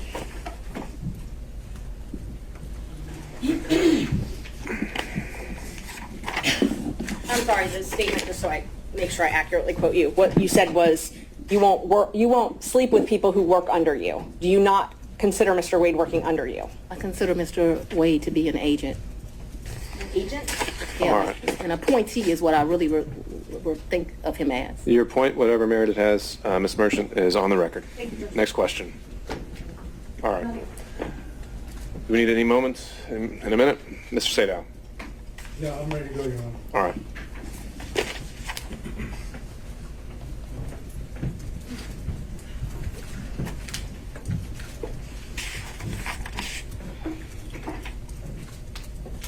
I'm going to try to ask you questions that you can actually answer without having to explain, okay? Yes, sir. My comprehension skills are pretty good, so we should do all right. We shall soon see. If I heard you correctly, you moved into what I will refer to as the Yurti condo in either March or April of 2021. Is that correct? Sometime between late February and April, yes. I don't, just so we're clear, yes. But in that time period, you're in the ballpark. We're in the ballpark.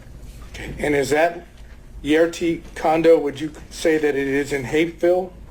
It is in Hapeville, yes, sir. And you moved in there for safety reasons? My father, yes, I moved in there. We were concerned. My father was terribly concerned about me continuing to live at the house. And so that we're clear, people came to my house at 5 o'clock in the morning about the police brutality cases, saying I was going to have a wake-up call. There were security threats due to gang cases, and there were concerns due to that was at the very beginning of this, looking into that. And so for all of those reasons and what was happening, my father wanted me out the house, and begrudgingly I left. Okay, so the answer to the question was yes for safety reasons, correct? Those were all of the things that caused the safety concerns. I'm sorry. I'm not questioning whether they are or are not safety concerns. I just asked that you moved into this condo, Yurti condo, Right. for safety reasons, right? Yes. Okay. At the time that you moved into the condo, be it from February to April of 2021, Yes. was your father still living in your house? Right, because my father... That's yeah. all I ask you. But I get to explain the answer, sir. I don't know if there's an explanation. If I ask you, was your father still living at your house, the answer is either he was or he wasn't. Yes, but you are going to get to argue at the end of this, as we both I'm know. not gonna argue And so anything. I I'm would gonna like ask- to be able All to right. explain why. I'm gonna- And so, okay. yes, because my father is an older gentleman, he was worried about COVID, and he stayed. Ms. Willis, I'm going to have to say that's second time. Whenever we have to put a pause, we stop testifying, okay? You'll have a chance to explain yourself. The question was whether your father was not staying there at the time, and you're clarifying that in your answer as well. You can have a brief clarification, but it shouldn't be something that reaches well beyond the question. All right, Mr. Sadal, you can re-ask the question. We'll see where it takes us. Okay, thank you, Your Honor. Was your father still living in your house at the time you moved to what I would refer to as a Yurti condo? Yes, sir, he was, due to his concerns related to COVID. Okay. The safety concern was that there was potential danger at your house. Is that correct? Yes, my address had been exposed, so yes, there was concerns about potential danger at my house. Okay, so anyone staying at your house in the time period after you went to the Yurti condo was still in danger, correct? Yeah, well, no, he did. I think you have to, it's your attorney, Ms. Willis. Sorry, Mr. Bott, your objection is speculation Yes. to the question of Speculation. whether someone was still in danger at her condo. I can, Just let her answer the question. Or Mr. Sadal wants to rephrase. No, I'm not sure. I was able to I've got understand it. I've got the objection, and then I have, I'll withdraw the objection. You can move forward. Okay. So, and I remember the question, so I can answer it. well, you can now that the objection's been withdrawn. Can you try to answer that question? Yes. There's still a safety concern I was- for people staying at the house. Yes, I was very concerned about my father still living at the house.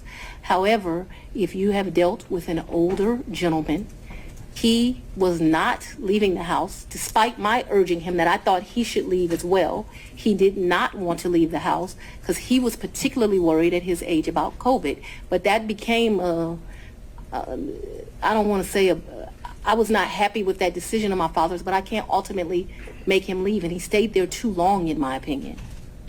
Okay, thank you. During that period that you left to go to the Yurti condo, Yeah. did any of your children stay at your house?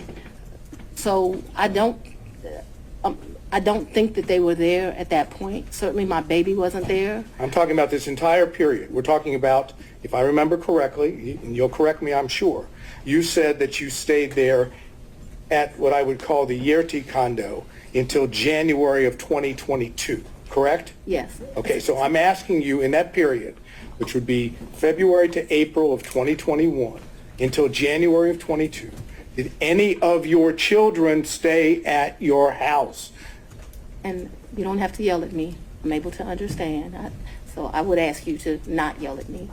That being said, I don't actually expressly remember, but I can tell you since I have left my home, there have been times my oldest daughter came in. But I can't tell you with certainty the time window that you've said, if they did or not. And so I don't want to speculate to that. But there was some time that my oldest daughter came back. Whether it was that period or after I left the Yerty residence, I'm not sure, okay?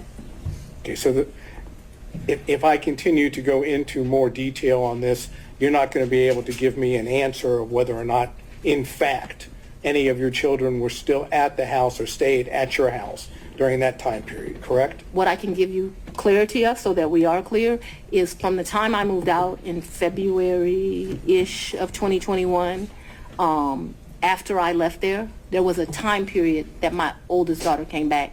But if you're asking me, was it in that window or after, I just don't have a recollection of that because, you know, your kids come and they go. And so I don't remember the specific time period, and I apologize for that. Did your children ever stay with you at the Yerty condo? Like maybe a night, Okay. like for a girls' night or something, but live with, no. Okay. Did anyone else stay with you at the Yerty condo, Other. including Miss Yerty? Never. Miss Yerty never lived in the condo. She met her husband and they moved. They weren't quite married, but they moved. Nobody ever lived with me in the condo. That was My long word was stayed, not lived. Stayed with you at the condo. I guess I don't understand the distinction, but no one ever, I think my baby's my oldest child. I think she spent one night with me, maybe my oldest and my youngest, but I think that whole time I was in that place, other than that one night, I don't think anyone ever, this was a very lonely period in my life. I don't think anyone ever spent the night other than maybe one night. I remember a picture of my baby sitting on the couch in that place, and I'm thinking she spent that night. But just a very lonely time in life. Okay. We'll stay with the lonely theme just for a minute. Did Nathan Wade visit you at the Yerty condo from the time you moved in until he was hired on November the 1st of 2021? So I moved out of that condo, but during that time period, I'm sure he came to visit. He came to visit. I can remember us going, I think the restaurant's Lickety Split. I can remember him picking me up, going to Lickety Split and ordering some food and coming and sitting at my table and eating. So I remember times that he visited me at that condo, yes. Okay, could you give us an approximation of how many times Mr. Wade visited you at the condo between the time you moved in and prior to November 1 of 2020? I don't think often, but I don't want to speculate. Can we say more than 5, more than 10? I'm going to tell you the problem I'm having here. Let's say more than 10, but I'm not sure that that's even accurate. He certainly has come and picked me up, gone to grab some food to eat. I don't remember him being in that condo a lot. Okay, that's I'm sorry. You want a number, and what I don't want to do... Giving me your current and best recollection is all I'm asking for. That's all I can give you, sir. How many times did any of the prosecution team, how many times did Anna Cross come to that condo between the time you moved in and November 1st of 2021? I don't think Anna's ever been to that condo. What about any other prosecutor that's involved in the prosecution of this case? I don't think any of them have. Just Mr. Wade. That's correct, sir. But it was a lonely time. Oh my God, that 2021, I have a lot of guilt about this time period in my life. Let me tell you why. But yes, it was a lonely time. Okay. I was very appreciative to the citizens for giving me this responsibility and this duty. But what I very, very quickly learned is that this is a very isolating job, and 2021 was a lonely time. I turned 50 in 2021. That's probably one of the worst birthdays I've ever had. I spent it alone. So I have a clear recollection of 2021 being lonely. Okay. Did Mr. Wade ever visit you at the condo, the time period I'm talking about, prior to November of 2021, when Ms. Yerty was at the condo? So Miss Yurdy and me we didn't share the condo at the same time. So the answer would be no. But we never stayed there together, so it's an Oh, I'm saying- impossibility. It's an impossibility. Yeah. Okay. Now, Miss Yurdy, because we need to get clarification on this. Miss Yurdy stayed in that place. There may have been a time that me and Mr. Wade visited, like went and saw Miss Yurdy, but me and Miss Yurdy never lived there together. Just so we're clear. Well, maybe that was clear, but I'm going to have to try again. Okay. Was Miss Yerty still living in the condo when you moved in? Not a day. Okay. So what That I'm was another talking, misrepresentation in this. We never lived together. I never lived with Miss Yurdy. my question though, I'm trying to understand Okay. that after you moved in to the condo, Miss Yerty she was out of the condo, right? She got a house. That's all I'm asking. She's not in the condo. We never stay, Miss Yurty and I never stay a day together in the condo. All of her stuff was out of the condo, and all my stuff, some of my stuff, not all of it obviously, was moved into the condo. So we never stayed there together.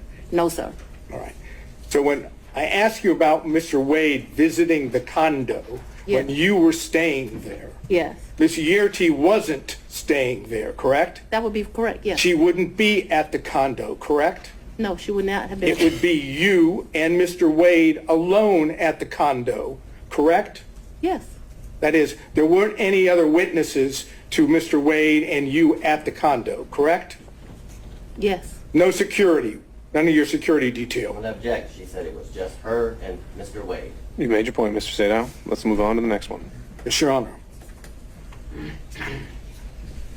Who in the prosecution team, prior to, I guess, the motion being filed by Defendant Roman, who in the prosecution team knew of your personal relationship, and now I'm talking romantic, with Mr. Wade?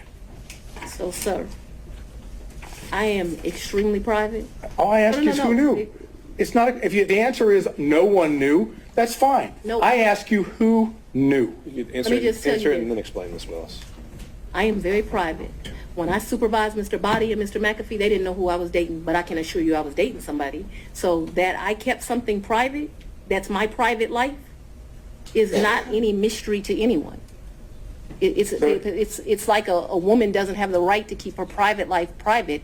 And I'm speaking on this because there have been all these intimations. You still haven't answered the question, Ms. Willis. I'm sorry, what was the question then, Your Honor? Is there anyone else who knew about it? And then you can explain. I don't know. I don't think so. I certainly didn't go out telling my business to the world. Okay, so, the best of your recollection, you didn't inform anyone on the prosecution team that the individual that you had chosen to lead the prosecution team had a personal relationship with you. So I Is that think correct? That's inaccurate. Your question is inaccurate. What? Because you stated that the person I chose, we had a personal relationship. So we had a friendship. We have all these distinguishing factors. Remember, when I chose him in November of 21, first of all, let's get this straight. Mr. Wade was not actually my first choice. That's no insult to him. Your Honor, No, I it is don't- you because of the way you phrased the question. You said, when I chose him, I didn't inform people of a personal relationship. We have defined personal as romantic. It is an inaccurate way to state the question. Then I will as- certainly restate it so it is very accurate. Okay, and please do not yell at me. You hired Mr. Wade for the first time on November 1st of 2021, correct? November of 2021, yes, Okay. sir. Your testimony is, whether one accepts it or not, your testimony is that at the time you hired Mr. Wade, there had never been a romantic relationship with Mr. Wade before you hired him, correct? Yes, my testimony is that we were very good friends, but we're talking about a sex, so let's just don't. No, I'm not talking about, I'm saying romantic relationship doesn't necessarily have to be just sex. Well, It can I be don't- dating, it can be holding hands, it can be any of those things that one might call romantic.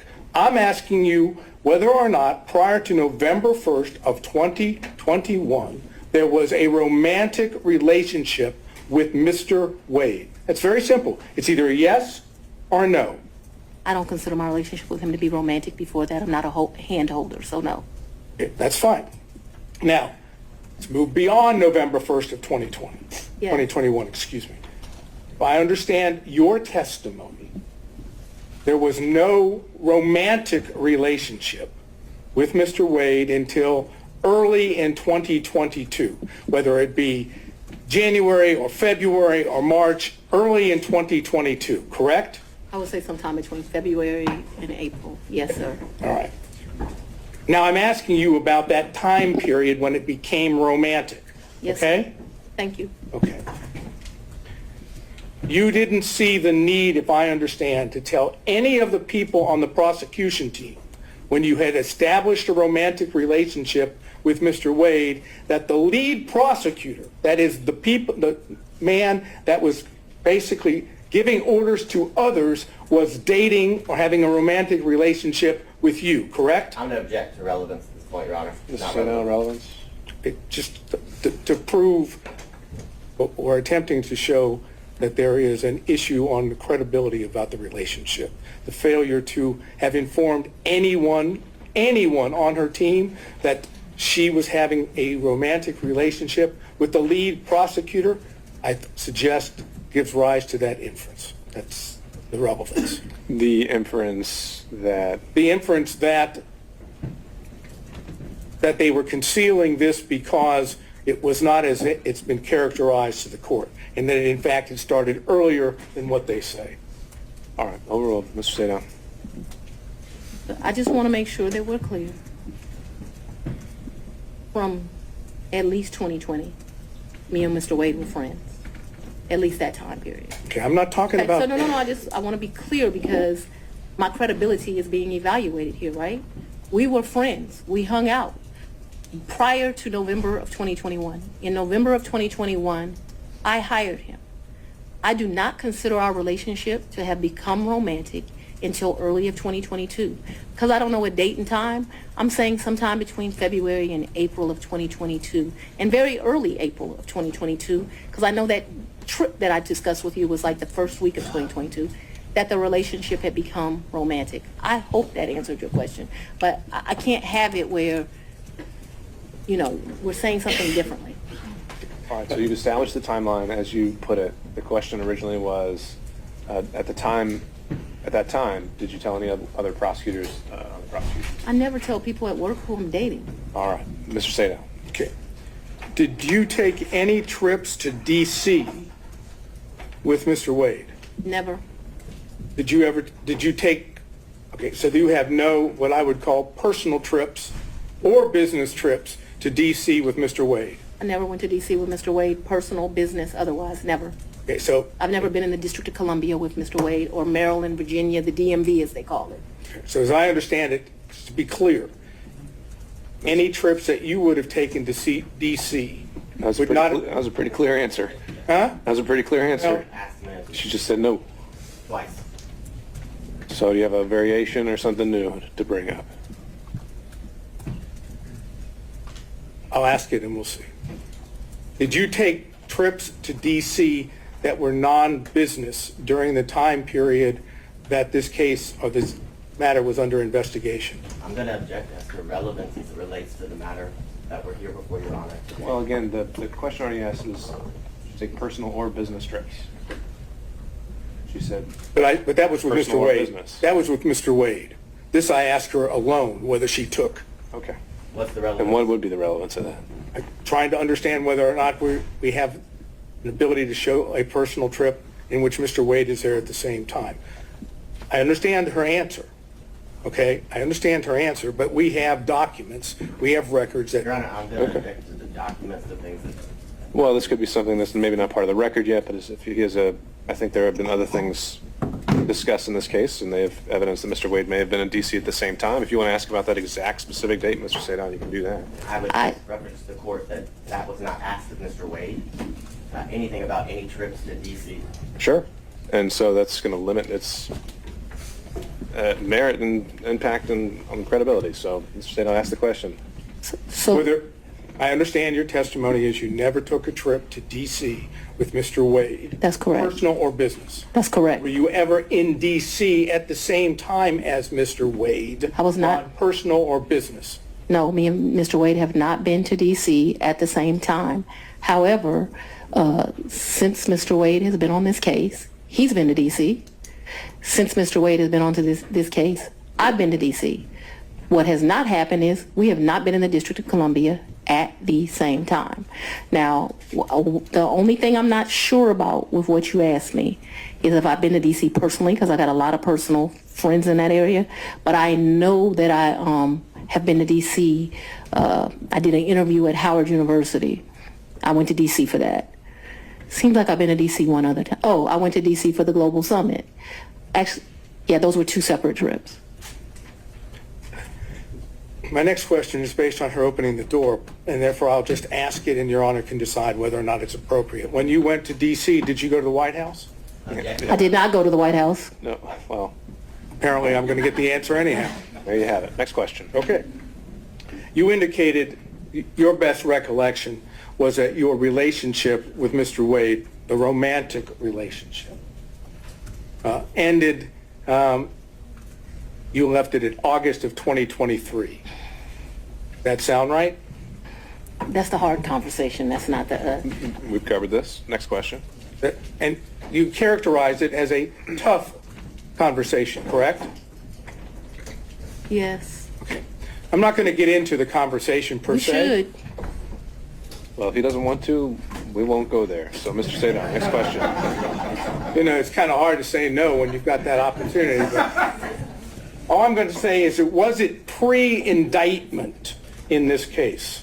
So, We know the timeline that the indictment was delivered. but actually, and so that I'll we're give you clear, that. the physical relationship ended pre-indictment. And is that when you were talking about the tough conversation? But I'm not sure that the tough conversation didn't happen until after, but the physical relationship, so I'm sure if you ask Mr. Wade, because he's a male, he would say we ended June or July, because physical contact ended then. Just in my mind, being a woman, it's over when you have that, like, hard conversation. I just think women and men think differently. And I think the answer, Mr. Sadon, to your question was she's not sure whether it was before or after the indictment. Well, I'm not sure that was her answer, but let's see if I can get specific. That is what I said. That's what I said. I'll let you. Next question, Mr. Sadon. If you need to clarify. Want to say one more? The romantic relationship ended before the indictment was returned, yes or no? To a man, yes. Well, to a man, yes. To you, no? She's explained this, Mr. Sadon. She's explained this. And did the forthcoming indictment have anything to do with that? Ooh. Or was it just a coincidence? Mr., let's go on and have the conversation. I've just asked you whether or not it was a coincidence. Had absolutely nothing to do with this. It's interesting that we're here about this money. Mr. Wade is used to women that, as he told me one time, the only thing a woman can do for him is make him a sandwich. We would have brutal arguments about the fact that I am your equal.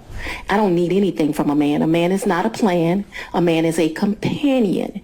And so there was tension always in our relationship, which is why I would give him his money back. I don't need anybody to foot my bills. The only man who's ever foot my bills completely is my daddy. Is there anything else you would like to add to that? No. Sure. But I'm sure we'll talk about it further. No, we're not going to talk about it further. All right, no back and forth, Mr. Sadon. Next question. My next question is something that that has to do with what I've characterized as the church speech. Let me just tell you what the question is, because I know that's not something... Preserve it for the record. Huh? You can preserve the question for the record, but then we'll move on. That's correct. Thank you. when you gave what I've referred to as the Martin Luther King weekend church speech, you know what I'm referring to? A great honor of mine. That's a historic African-American church. Yes, I do. Okay. Did you have handwritten notes with you that you were reading from during the speech? And on second thought, Mr. Sadov, because you might have a number of questions about this, why don't we just bullet point what you would want to cover on this to preserve for the record, and then we'll move on to the next topic. Okay. Since I had laid out before that the forensic misconduct isn't a So subject do of the I evidentiary not hearing. get an answer for that? That's right. Okay. Did you read your speech? Well, no, Mr. Sadov, for everything related to any forensic Oh, you just want me to misconduct stay claims. out of it now? We're just not, we can do it in a bullet form if you just want to cover what you would have asked, but it's not in a question and answer format. Okay, so I should do that at this point or do it Sure. when you're ready? We can do it right now, so it's fresh on I'm your going to ask her about, did she prepare the speech? Did she have notes on the speech? Did she read the speech? When did she do this? When did she write the speech? Who was she referring to when she was talking about others? Who was she referring to when she said they? Who she was referring to when she spoke in terms of their, that is, their, I would their- love to answer those questions. Well, Ms. Willis, you could certainly do that in some other format, but for today, that's what we decided we're not going to cover. Who was she talking about that was playing the race card, and why she didn't tell the people at the church that she had had a personal / romantic relationship with the, all due respect the way it was characterized, the black man that she was referring to, and was the black man she referring to, was that Mr. Wade? Okay. That's that area of inquiry. Noted for the record, Mr. Sadov. Next topic. Okay.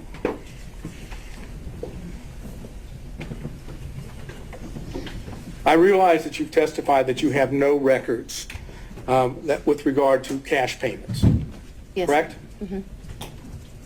Would your bank records reflect that you withdrew cash from your bank accounts during the time period of 2020, 2021, 2022, or 2023? I'm not asking you, I'm just asking whether they would reflect that you withdrew cash from any of your bank accounts. So the exact amounts? No, just But yeah, that of you course, did. Of course, I withdrew money throughout that time period, throughout my life. I've withdrawn money from the bank. Yes, of course. Talking about cash from, that is that you go to a Cash, bank right. or you go to an ATM and you take cash out. Either that way, or you go to Publix and you overpay, or you go to another store and you overpay. So yes, both through that, yes, of course they would reflect that at times. Okay, and so those records, if we had them, would show that, correct? That throughout the course of my life, I took out money. I was very specific. I said Yes, during the course 2020. of that time period, I would have taken money out, yes. So, do you have a problem with? I absolutely, yes. You don't want the bank records to be made available for the court and the court I'm alone? going to object as to the relevance, and this has already been addressed earlier as it relates to other records. This is an improper line of questioning. He's doing it for the purpose of harassment, frankly, Your Honor. I'm just going to sustain it on relevance. Mr. Sadov, that's something you want to follow up privately? You can do that. Okay. Last area, briefly. Yes, sir. You had contact with Mr. Wade in the year 2020, correct?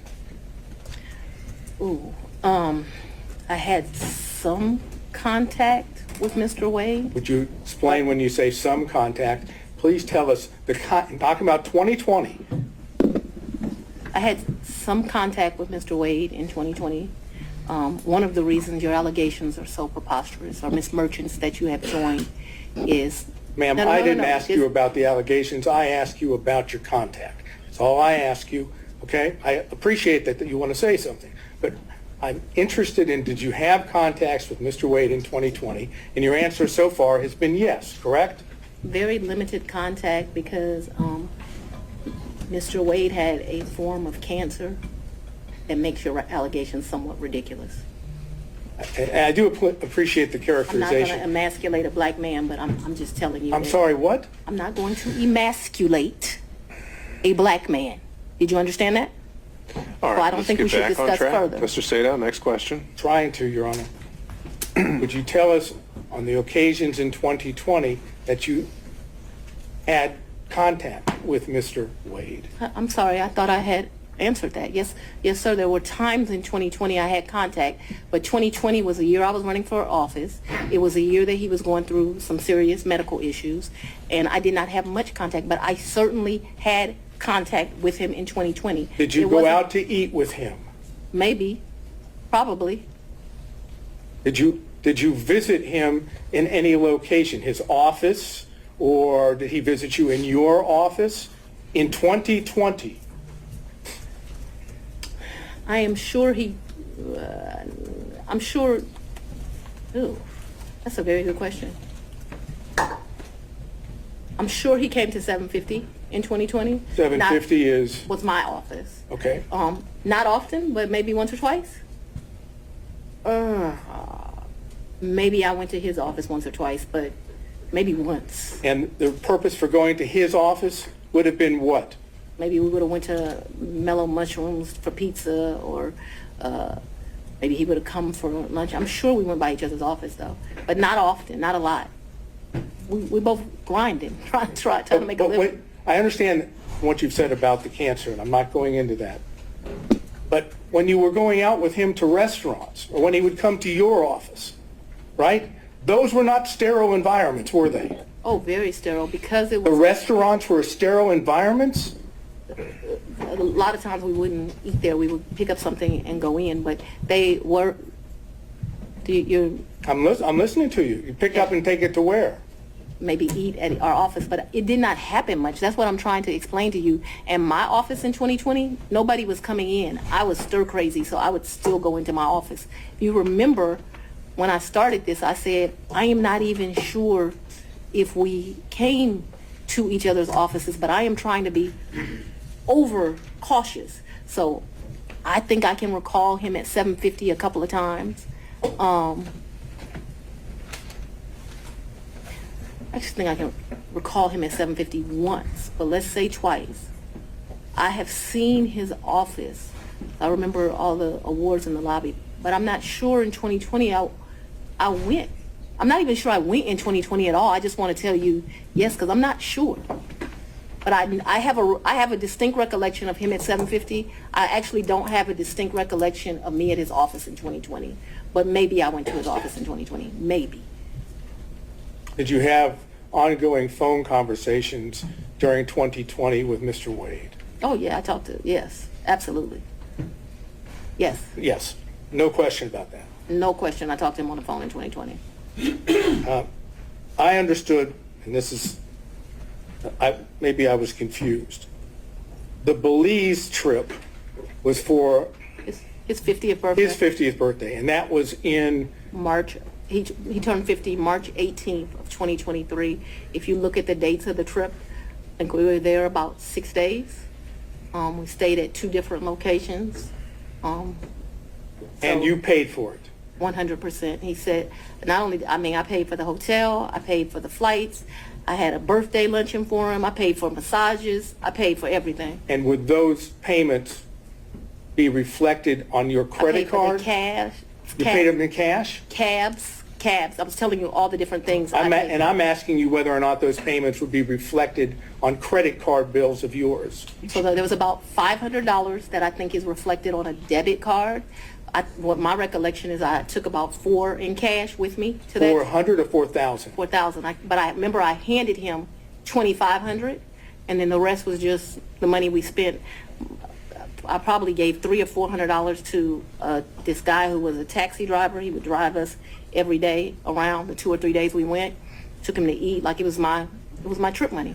And you had, to be clear, to end this up, the 4,000 that you've just told us. But I didn't give it all to him. Remember, I only gave the 2,500 to him.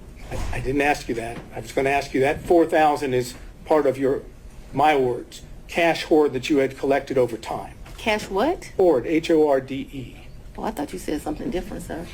No, I'm afraid I wouldn't say that Um, any circumstances to you or in All right, court. back on track. So hoard, cash hoard. I would not classify it in that way, but I have money at my house. Yes, sir. And the money, when you had money at your house, I'm speaking too loosely. I had money wherever I was staying. So I was not referring to my house in 750. I'm saying I had money wherever I was laying my head. Yes, sir. That was my fault that I wasn't clear. Okay, so when you were at what we've said, the Yerty condo, during the time period we've always discussed, that's where you would keep your cash. When I stayed there, yes. Okay, that's all I have. Thank you. All right, I want to see if we can get through a few more defense counsel if possible before breaking for today. Mr. Stockton.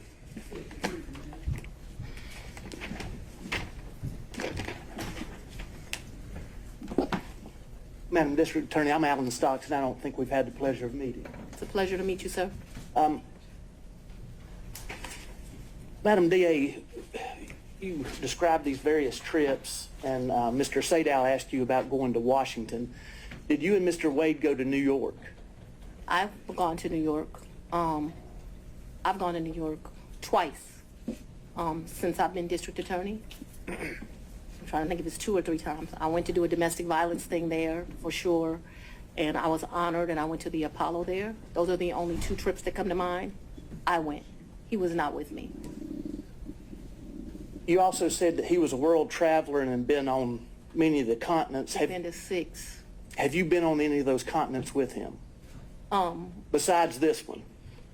Where's Belize? What continent is that? I'm not being funny. I don't know. Let's say, with the I've been exception to of... Belize with him. I've been to the Bahamas with him. I've been with Aruba with him. Don't embarrass me. I'm not sure what continents those are on. Whatever continents those are, that's where I've been. I'm sure if I gave it some thought, I would tell you. But whatever continents those are, that I've been to those locations, sir. But not Australia or any other continents? I don't even want to go to Australia. I do know he took a trip in December to Australia. I have no idea, I don't know anything about that trip. When Mr. Wade began working with your office, Yes, he had 2 other gentlemen that worked in his firm with him. Is that correct? yes, Terrence Bradley worked for him, and Chris Campbell worked not for him. They worked with each other. Did you understand what their partnership arrangement was? No, Did he ever make you aware of how fees were divided or anything? no. Now, since you have been district attorney, the 2 gentlemen that worked with Mr. Wade and his firm, they also had contracts with your office. Is that correct? I probably had I don't. I don't know if we've covered this in Ms. Willis, but I still don't know what the relevance would be of her testifying to this. But I've had about 10. Oh, I'm sorry. Do you want me to answer Let's or figure no? this out. Judge, respectfully, I think based on Mr. Wade's testimony, he had an interest in those contracts. Sure. And then, but how's that been imputed to Ms. Willis? I don't know whether or not she knew she was giving him that benefit. That's what I was trying to explore. Okay. Well, maybe we can start with that question, and then if she doesn't know about it, then the ins and outs of all the contracts wouldn't be quite as relevant. Judge, to lay a foundation for that, though, Let's see where it respectfully, I takes need us. to... Go ahead. The 2 gentlemen that were in Mr. Wade's office, did they have what I think's been referred to as a taint contract? So let me be clear, and I may get the names wrong. When I first became DA, the office was not properly staffed. And so I'm surprised any lawyer would take it, but I did a contract for like $60 an hour to help us out with first appearance. That lasted a few months. Okay, so I can't remember if Bradley or Campbell had that. I'm sure we can have records and I can tell you which one, but I just can't remember now. I liked their experience. Bradley had been a probation officer and a defense attorney. Campbell had been a police officer and a defense attorney. There's a reason I'm telling you this. Then that contract, like I said, it didn't last long. It was just, I was aggressively hiring. As soon as I got where I felt like I had first appearance, enough lawyers for that, I let them go. Then we had what's called a filter contract, but it was not filter for this particular case. I do have a lawyer who does the filter for this election interference case. When we're talking about filter, the contract they had that neither one of them has any longer, I now have another lawyer that does that for me. It was only for police brutality cases. It's for what I call so when I first got to be the DA, I had, the whole unit was called anti-corruption. It dealt with both elections and police brutality cases. I actually took a trip to Houston and visited the district attorney in Houston. They divided their work up, and I thought the way she was doing it was better than me. And so I made a civil rights unit. And so they did what we would classify as civil rights cases. Those are specifically the police brutality cases. When I first took over, I was told Paul had not filtered 5 cases. That was a joke. It ended up being the 101 cases. They weren't filtered, which is why I hired 2 of them. Eventually, we got it down enough that it was 1 of them. And then now I still have 1 lawyer that does it, but now I've been able to cut those cases down to like 30. Can you tell me and help me understand what the purpose of the filter is? Yes, sir. So what a filter is police officers make statements in the line of duty, and you are not allowed as the prosecutor to know what those statements are if they're done in the furtherance of their employment. And in fact, if you know what those statements are, you're basically disqualified from the case. You can't have it anymore. So what our policy is, I think I pay them like a $50 flat fee. They pick the case up directly from the GBI because that's where those cases go to. And then what they are to do is to go through the entire file. So the body cam, which is important because sometimes they'll make a statement to their supervisor on body cam, in the police reports where they write things. If it would be easy if it was just some statement of the police officer, but what you find out is these statements are embedded in it. And so what your filter lawyer does is they go through it, they either redact it out electronically or they cross it out, and then once it is crossed out, then they provide it to my team, and then we're able to look at it. That was not being done appropriately when I became district attorney. I thought that it had only been, so Mr. Howard had some Chinese wall thing that I didn't think worked at all, where allegedly those cases were properly redacted. That ended up being a joke. And so the 5 cases really turned into, I'm not going to say all 101, but a vast majority. That is the work that Mr. Bradley and Mr. Campbell did for me. They did a really good job. All of those cases that we originally came with, they're done. Those cases they're not just done for Mr. Bradley and Mr. Campbell. They're done through my office. But obviously, life is not stagnant. There have been new police cases. I do have a lawyer that is doing that work now. That doesn't work for me. That's same kind of deal. I have another lawyer that does filtering for this case, completely separate. So in the same private office, you had a filter contract, then you had somebody else handling first appearances and so forth, and then you had a special prosecutor. Is that correct? I'm just not. Ultimately, the answer to your question is yes, but I'm not sure that they did it at the same time. The first appearance contract was either $60 or $90. I don't know really how I convinced them to be able to take that, but I think because it was for such a short amount of time. And then I think I pay my filter lawyers, which I still don't know how I get away with, about $150 an hour. And I want you to understand, the AG pays special prosecutors $1,000 an hour. So I'm a tough negotiator. Paul was paying people up to $375 an hour. I won't pay anyone more than $250 is my max. I have a lot of lawyers for what I have that work at $250, and I cap them every month. You can't go past a certain amount of hours. Would you agree that if Mr. Wade and the 2 other gentlemen that were in his firm were splitting fees in equal thirds, would you agree that he would benefit from the tank contract and also from the other first appearance contract? I would agree he would make money. Yeah, so to make money is a benefit. Just a thought, guy. Mr. Durham, if you're still with us on Zoom. No questions, Your Honor. Mr. McDougald. I do have a couple, Your Honor, but it's a little awkward from back here. Do you want me to? Yeah, why don't you go ahead and make your way up.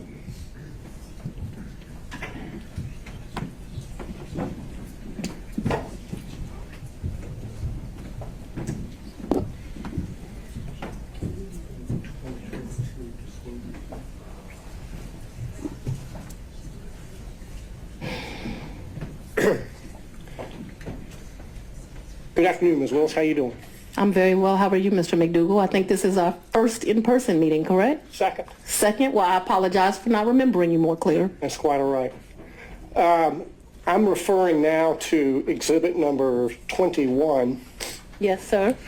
which was your financial disclosure form for 2022. Yes, sir. And it has a question which requires you to disclose any gifts or favors from a single prohibited source in the aggregate amount of $100 or more. Do you see that? I don't, but I believe you. It would be on page 2 in the middle, paragraph number 3. Yes. And what is your understanding of a prohibited source for purposes of this form? I believe there's some classification of somebody you like don't have a personal relationship with that gives you $100. All right, if you look somebody under there Sorry. at subparagraph 2, Romanet 2, it defines it as someone that you know or should know is seeking to do or is doing business with the county, correct? Yes, but yes. That includes Mr. Wade as of the date you filled out this form, correct? Yes, but he never gave me a gift of $100 or more. The only thing that I would say maybe went over that, but I don't think it ever did, is if we went to dinner and my meal was $100, but I don't think I've ever eaten $100 worth of food at a restaurant, because I would not pay him back if we went to lunch or went to dinner. But trips, I paid him back for. You know, I never thought about the money until y'all brought it up, and I would be less than honest that says I was giving him the money back because I was the district attorney. I didn't take gifts from him for a lot of personal reasons. Anyway, I did not take gifts from him. And so your reason for not disclosing any gifts from Mr. Wade on exhibit number 21 is that the aggregate amount on a net basis was less than $100 in the year 2022. Is that correct? I did not accept a gift of him of more than $100 in 2022. The one exception to that, because I want us to be clear, is we probably went out to eat multiple times in the year. If you're considering eating a meal, you know, because we went out multiple times, that probably went to the level of more than $100. But if we're doing tit for tat like that, I probably paid for as many meals as he paid for. And so I did not receive any gifts from him. The question on the form, I understand the the question. aggregate in excess of $100, and your testimony is that you did not McDougal. receive in the aggregate more than $100. All right, Mr. McDougal, you can sit down now. I don't believe she answered that question, Your Honor. She answered as to specific individual gifts. And you're not listening to my answer either, so we're done. Very well. Okay. Mr. Rice. No further questions. Mr. Gillen.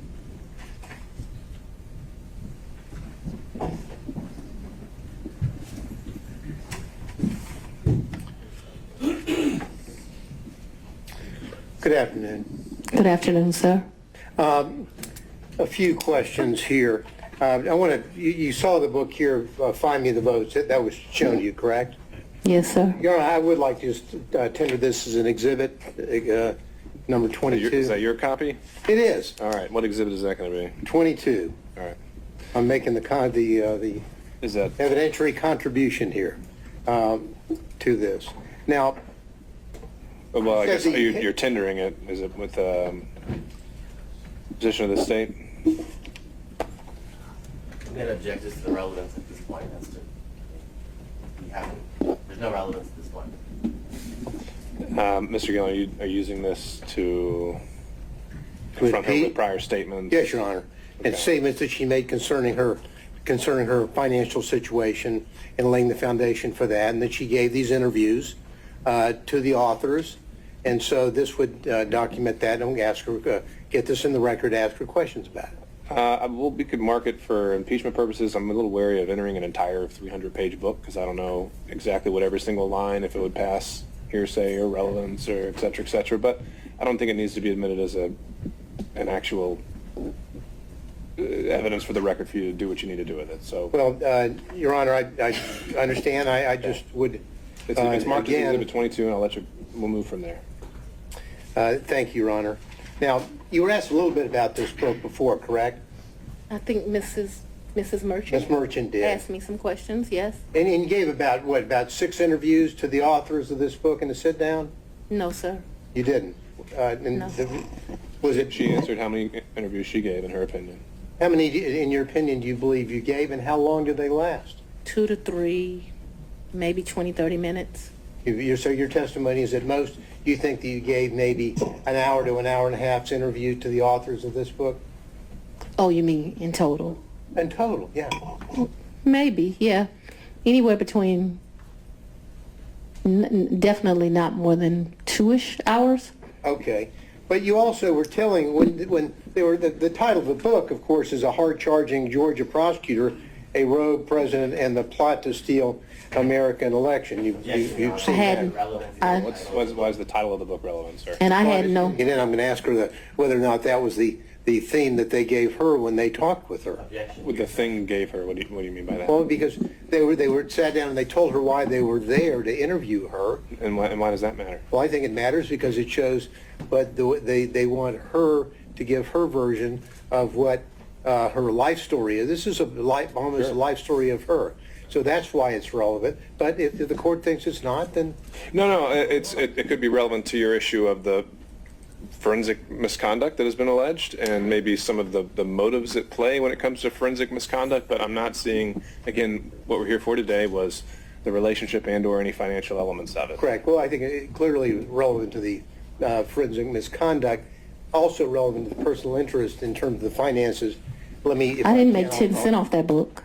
Pardon me? I didn't make 10 cents off that book. I Didn't didn't, ask whether you made any money. okay, I just, Didn't ask whether you made any money. Do you have any other statements that you hadn't already been confronted with by Ms. Merchant? Well, other than, I want to focus on, when you were telling them about your financial straits and you're living kind of month to month, that is what your financial status was back in 2018 after your election. Mr. Gallon, we covered that at length, and you're at the end of the line. I'm sorry about that, but we've got to find new ground. Well, let me move on to my point here. So the point is that what you're telling us is that you were in financial straits, but really that your testimony today is you had a cash hoard of maybe up to $10,000 in cash where you laid your head at night so that you would dip out and there would be no record of it, correct? that's not what I'm telling you, sir. That's not at all what I'm telling you. What I'm telling you is that throughout the course of my life, I have always kept cash in my house. That cash has ranged from times, my father would probably be ashamed of this because he would say it should be more, but that cash at times has ranged from $500 to maybe $9,000, and he would be like, that is not what I told you to do. I've always had that amount of money. What I've told you is that when I travel, you do better negotiating when you travel. If you have cash, you go to get the cab. They say, oh, we're going to charge you $300 for the day. Well, I got American cash. Will you take it for $150? And so it's my practice to take money when I travel. We're not talking about a whole lot of money. We're going to the Bahamas. $1,500 in cash is in my pocket, or at the most $2,500. Belize was actually probably the most money I've ever taken. And it was taken because it was a big deal. My 50th birthday sucked. His 50th birthday, it sucked. It was terrible. No. Your Honor, And I'd so like to get back to some questions here. I'm trying to answer it. The I think narrative. it would help if we So let's get a question let's here. move to the specific yes or no's here. Have you told us today that you would keep a cash hoard in your residence up to about $9,000? Yes or no? And throughout the course of my adult life. And so let's even be more specific than that. Probably from the time... Your Honor, I'm only asking for yes or no rather than But speech. we have already covered this, so I But yeah, need to but get I'm to that trying to- point. I'm I know trying you're to laying the move forward foundation, but it's other already than- been laid. So Yes. The filibuster is here. I'm trying to move through the filibuster. Yeah, but we're not talking about a lot of... And so it could be $2,000, it could be $1,500, it could be $7,500. It just depends on what you're doing at that time. What I'm telling you is when I traveled, I took cash.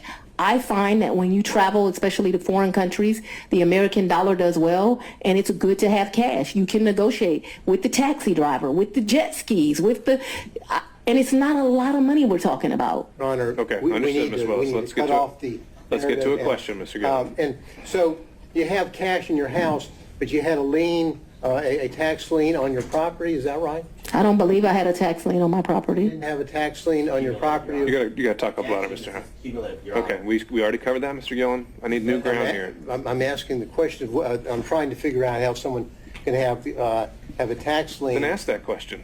but not use the money that they allegedly said they have. Well, I think Ms. Merchant asked that exact same question. She said she didn't use the money to pay her tax lien. So what's your question that's new? So I was going to build on that to say, No more building. It's already built. all right, It's the same way you pay a bill. So just put It's the a- top on it if you need to, It's the okay? same way you owe a bill and go shopping.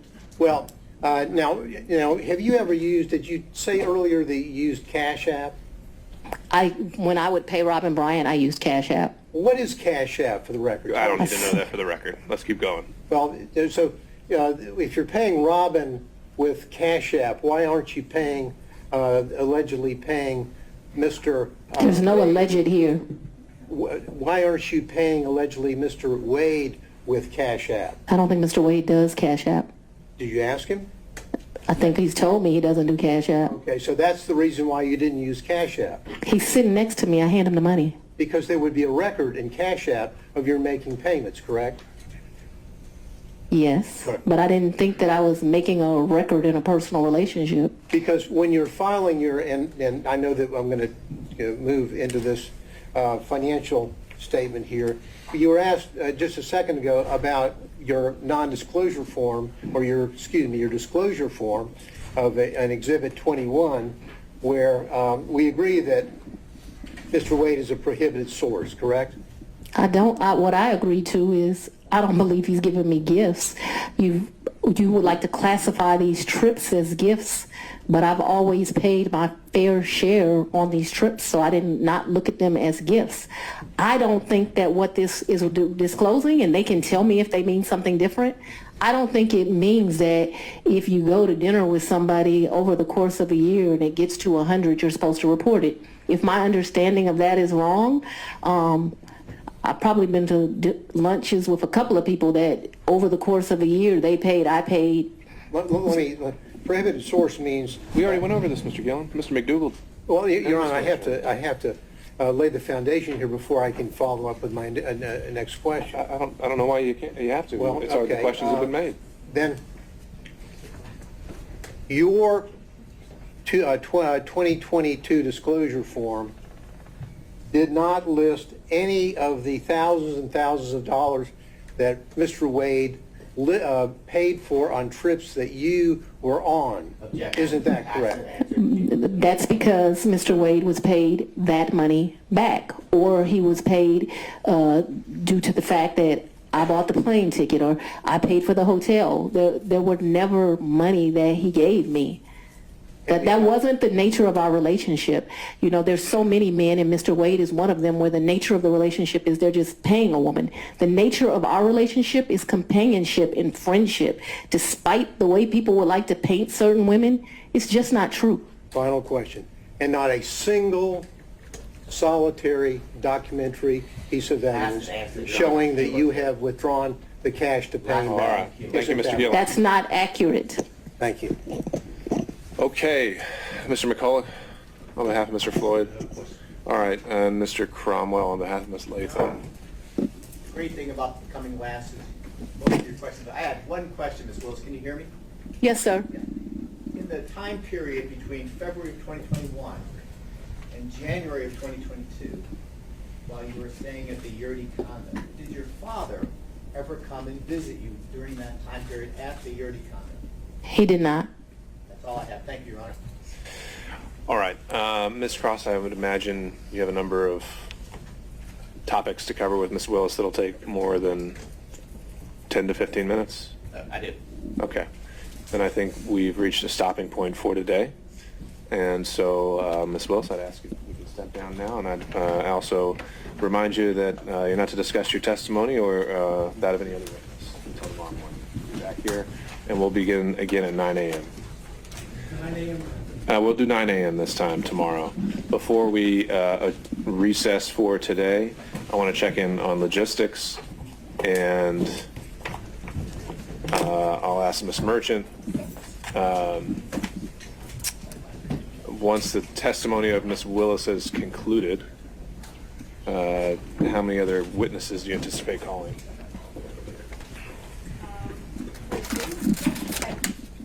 And then we submitted Delta records, but the state objected. We can handle that now. Ms. Willis, you can step down. You're done for the day. You want me to leave the courtroom? Or you can sit at the council table. We don't need you in the witness box. All right, so 2 witnesses, and then querying other defense counsel. I know Mr. Gillen, there was a potential witness that was objected to by the state, so there's another one there, and we can talk about that. Were there any other witnesses anticipated from any defense counsel?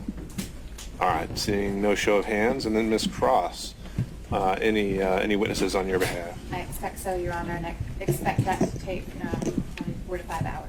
Okay, and how many witnesses would you imagine? Without committing myself to a final number, my best guess at this point would be 3 to 4. Okay.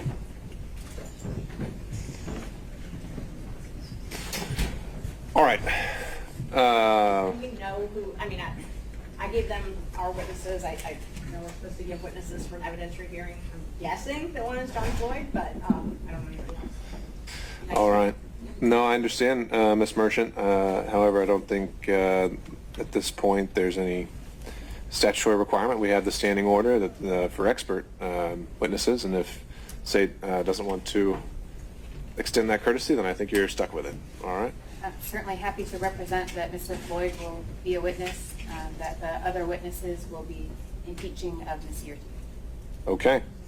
All right, let's take up these last couple issues here before we break then. The issue of the Delta Airlines records.